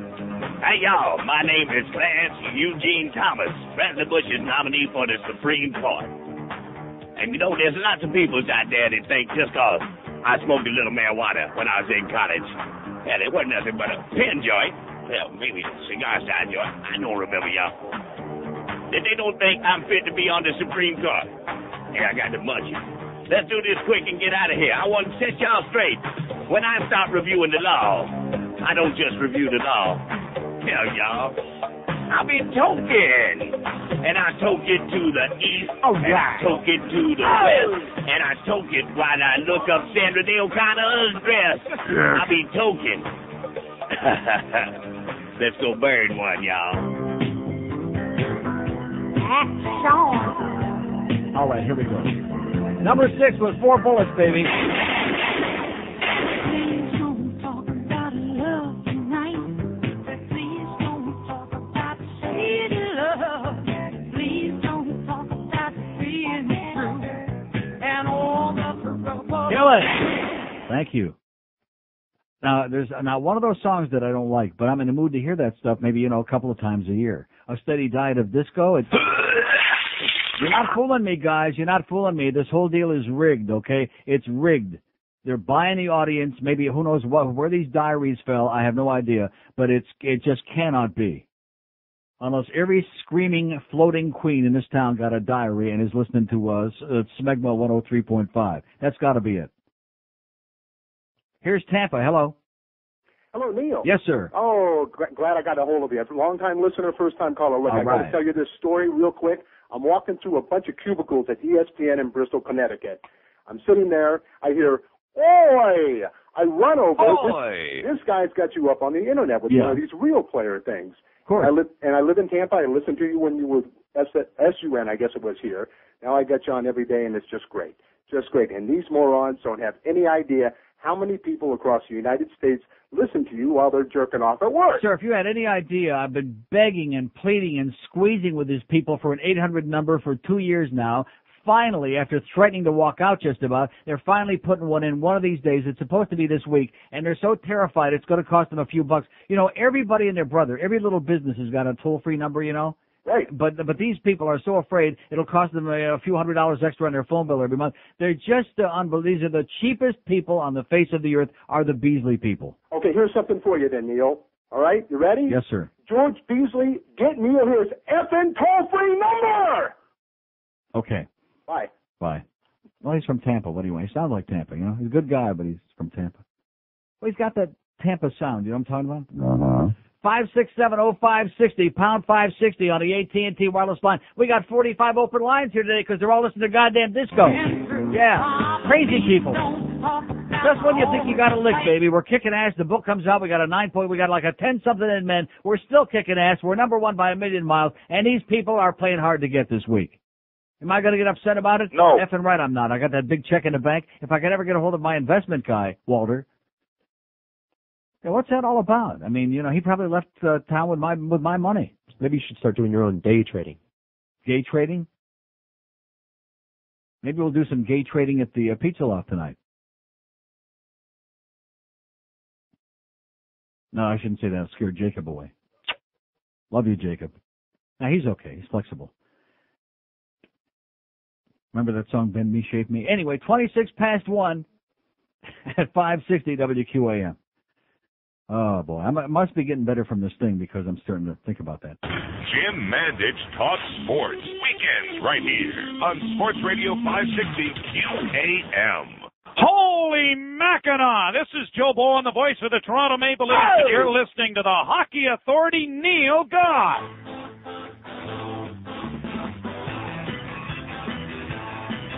Don't you love Bill Bradley? Don't we need Bill Bradley? He's more than 6 feet tall. Oh! Plays pro basketball. Don't you love Bill Bradley? Yeah, we need him badly. He's gonna win the race. People love him 'cause he is an Albert Gore. Did I mention that he is an Albert Gore? He played for the Knicks. He doesn't borrow sticks. No. Yeah, we love him 'cause he is an Albert Gore. Not Al Gore. Not Al Gore. Not Al Gore. Yeah, he's not Al Gore. I'll say it one time more. We love Bill a lot. Mostly 'cause he's not boring Albert Gore. Well, don't you love Bill Bradley? Don't you love Bill Bradley? 131 at 560 WQAM. 5670. I'm putting my disco away, okay? I think we can make it until 2. Do you think we can make it? No. Till 2 o'clock without disco? That's going to be our new thread, okay? We're going to play disco nonstop, 24 hours a day, okay? Put that goddamn Smegma 103.5 right out of business, right off the map. Unless we start getting some action here, baby, like Alicia Bridges. We want some goddamn, huh? That's what we want, is some goddamn action. Or else. 23 years of threatening these people to, like, stand on my head with my finger deep in my rectum unless they get on the goddamn horn, and they still won't do it. Kill it, please. God, burn out old queen. 5670560, pound 560 on the AT&T wireless line. Here's a mobile in Hollywood. Hello. You must be talking to me. It sounds like you, yeah. Even though now I'm in downtown Miami. Okay. Genetic Now engineering. you didn't mean that when I said burn out old queen. No. Okay. Nah, the only old queen that I love is you, Neil. There you go. And Charles Nelson Riley. Yes. Selling models' eggs. Are there any models? Have you ever been interested in having kids, by the way? No. Yeah, you're a smart man. Especially today. I couldn't. I don't have the temperament for it. I'd be on pins and needles 20 hours a day. What about marriage? Have you ever been? If gay marriage were legal, would you be interested in that? No. You're just way too butch. That's the problem. You're like us straight men who don't want to get married or have kids. So Well, what's wrong with that? Why does everybody? But why do all people have to fit into a mold? There are plenty of straight people who don't get married. Yeah, well, those are the smart ones. Right. Anyway. But that it is an interesting question. In fact, one of the papers I was reading a couple of weeks ago, they did a poll on that, why men get married, and it isn't, it's because they want to have kids. Yeah. Yeah. They do. That's right. And then after they have the kids, then they start screwing around, Yeah. Or before they have the kids, or while the kids are on the way, usually. But anyway. There you go. Or I'm not going to say too much, or I'll start. Okay, that's okay. Wait till we get the voice shredder, then we'll do a real story. Anyway, if you were going to have, let's say that you were going to have kids from one of these models. That I was going to donate my sperm to fertilize the eggs? Yes, who would you choose? What model would I choose? Yeah. I say Britney Spears sounds good to me. I could have like 600 rock groups, little teeny pop groups. I could make a fortune. And what if doesn't that sound good? Don't you think if we had like 600 Britney Spears running around, we could all get rich real fast? And maybe we could introduce them to the Miami Police Department, and we could like farm them out down there in Kendall, put them to work at a young age, Well, if there are that many of them, maybe as the supply goes up, the price will go down. Uh-huh. And I was thinking, Claudia Schiffer or whomever. But what if it turned out to be a guy? What if you had Britney Spears or Claudia Schiffer's baby and it turned out to be a guy? What an ugly guy that would be. If I had him, yeah. Well, what about what? Yeah, that's true. Okay, have a great day, pal. Tell me something I know every morning when I look in the mirror. Okay, sir, I'm well aware of that. Because God works in mysterious ways. He makes beautiful people, and then there's all the rest of us. Damn God. 567. Of course, you do understand that if we all looked great, there would be no beautiful people because we'd all look like that. So there would be, everything is relative. There's like the overwhelming majority of us, and then there's those goddamn beautiful people. The very small, 1 out of 100, 1 out of 200. Of course, here in South Florida, like I said, 1 out of 1,000. Have you ever noticed that, by the way? How come there's so many ugly people down here? Maybe that's why I enjoy going out of town so much, going to like real places. Seriously, I like it makes the rest of us look better, or at least average. No, I don't want to look. I'm not going to look that butter no matter what, okay? I could be in a leper colony and still not look too great. I mean, the fact is that, it's uplifting. It lifts it right up, like right out of your pants. It's uplifting when you're around a whole bunch of young, living, breathing, good-looking people. And there is a dearth of such people down here. It's like if you ever went to a Dolphin game and there's like 75,000 people, and most of them are like a bunch of drunken rednecks, and they're like, they all look the same, like a bunch of mouth breathers. And you're looking around in the crowd for like somebody that looks human, male, female, something in between, like all the same. 95% of them are grotesque, which you're right, it does make you feel better about yourself. I personally prefer to go somewhere where I can like in Toronto, you're sitting there at Pizza on Yonge Street downtown, sitting having a nice big slice in the window on the little chair there, and you're watching all the people walking down Yonge Street. You're just, you're drooling. It's not because of the good pizza. It is good pizza, by the way, but you're just going like that. Man. Or like in Amsterdam, you're walking up and down the Dam Rack and you're looking around, you're saying, Jesus Christ.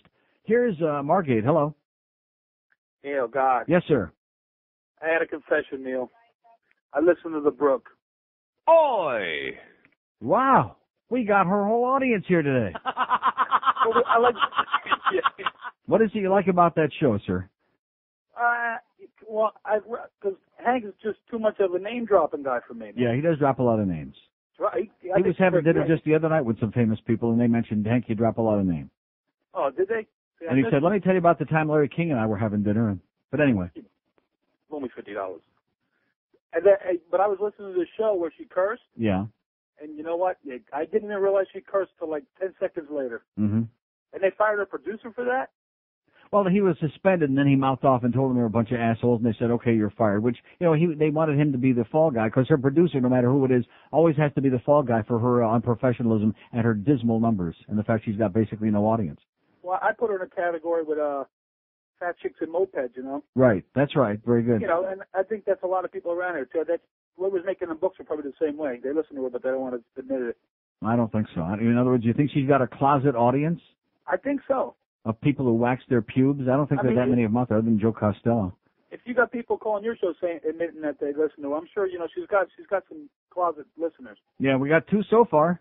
2 so far? Yeah, we're working on it. I mean, that's a good idea. Maybe we'll do that the rest of the day. We'll find out all the Brooke Daniels listeners. Thank you, sir. All right. And give her a big kiss for us right there on the old wax spot. 567-0560, pound 560 on the AT&T wireless line. Let's hear from all the Brooke Daniels listeners. Let's hear from all the people who are not listening to us right now. Oh, that'll get the lines going. Because of all the people with a closet audience, I'm still going to say, if we ever could get just one accurate book where all the people who really do listen but will refuse to admit it and certainly would not write it down, the people who hate me like poison, I mean, just in total, all the religious freaks, all the homophobic assholes, we'd have triple digits, I guarantee you that right now.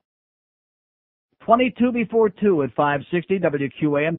Sports Radio 560 QAM. Spread 'em and say cheese. Ooh, baby, I can't get laid any day. Ooh, baby, I can't get laid any day. My frustration grows, please hear my cries. I'm so swollen between my thighs.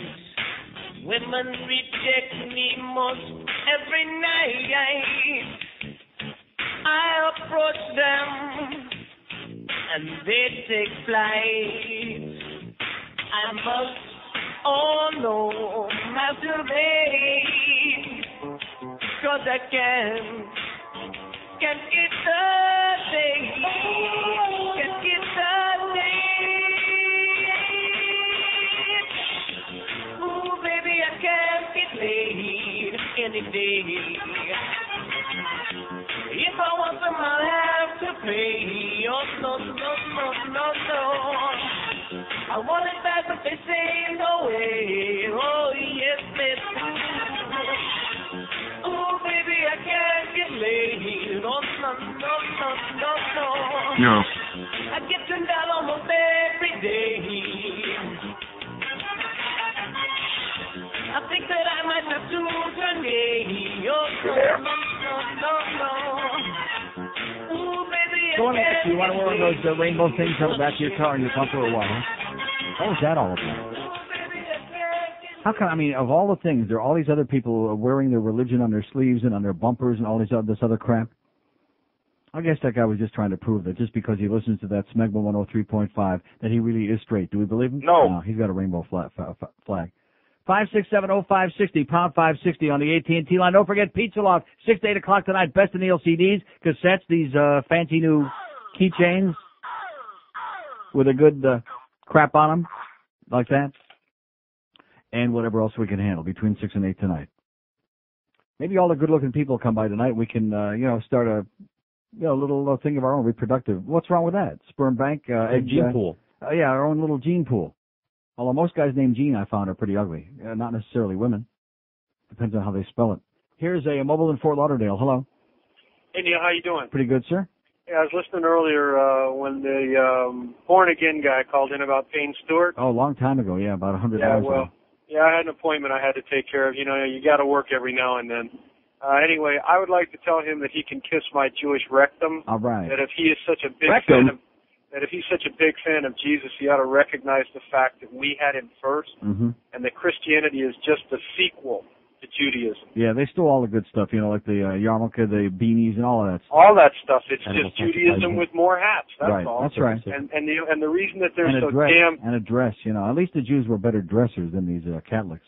Yep, no doubt. And the reason that they're so damn anti-Semitic is they're trying to kill the messenger. We brought the messenger to them. Yeah. And because of that, they're trying to make it look like they were original. Well, I wouldn't go into a Learjet. If he's going to be flying it, I would stay out. That's my best No, advice. me neither. Me neither. Hey, also on Pete Rose, Yeah. Pete belongs in the Hall of Fame. If they threw everybody out of the Hall of Fame that had done something wrong, Right. there'd just be a few, do-gooders and Bible thumpers that would be in the Hall of Fame. I'm curious, by the way. I really don't know. Is Denny McClain in the Hall of Fame? Because, No. he's not? No. He was the last No. pitcher to win 30 games, and I remember that Right. very vividly with the Tigers, and because I lived in Detroit at the time, but he's not in there. Of course, he was one of the biggest scumbags. He's in jail again now, Yeah, he ripped a bunch of people off. Right, for the that was 80th pretty time. much his only accomplishment. By the way, the agent that was killed in the plane with Payne Stewart, his name is Robert Fraley. Okay. And he did represent quite a few of the NFL coaches. Well, and how come we're not hearing at least a few more words about him? Well, I guess Just because he didn't wear knickers or something. I mean, why can't we hear a little bit more about it? It just galls me, the idea that somebody, especially the guy, okay, he was a very good golfer. He never stole a freight train. A lot of people liked him. But Jesus Christ, what makes his life so much more valuable than the other people that died in a plane? because he was born again, Neil. Oh, that I forgot. You're right. Maybe the other guy wasn't born again, and that's why. There you go. No one hears his cries. Must be my Alzheimer's again. Okay, I'll pray for us, pal. You take care. Zagazun. Bye. 5670560, pound 560 on the AT&T wireless line. Yeah, he's a born-again Christian. That's why it was important to be. Well, if that's the case, what are you worried about? He's with the Lord now, okay? The Lord said it was his time, so what are you bitching about? What are we supposed to be all broken up about? Here's Hollywood. Hello. Hey, Neil. Yes, sir. How you doing? Okay. Hey, how did you say that news station Mega did? Smegma? Yeah. Kicked ass, boy.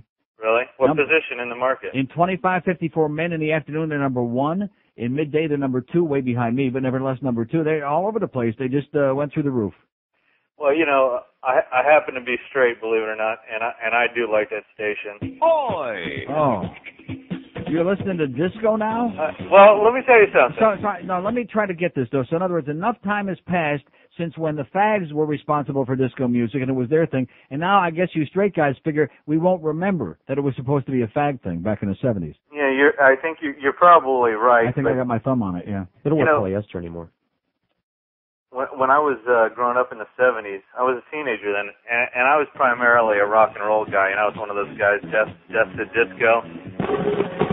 But Yeah, go ahead. George is potching around in there. That was him, not me. That was because you're playing stuff in the back and the phone comes in. Nothing to do with that. Go ahead, sir. He's done. That's the line. Hank is right. I heard Hank yesterday. He was having a fit because these phone lines are screwed up. We've had more screwing around on these phone lines and this radio station than all the other goddamn places I've worked put together times 10.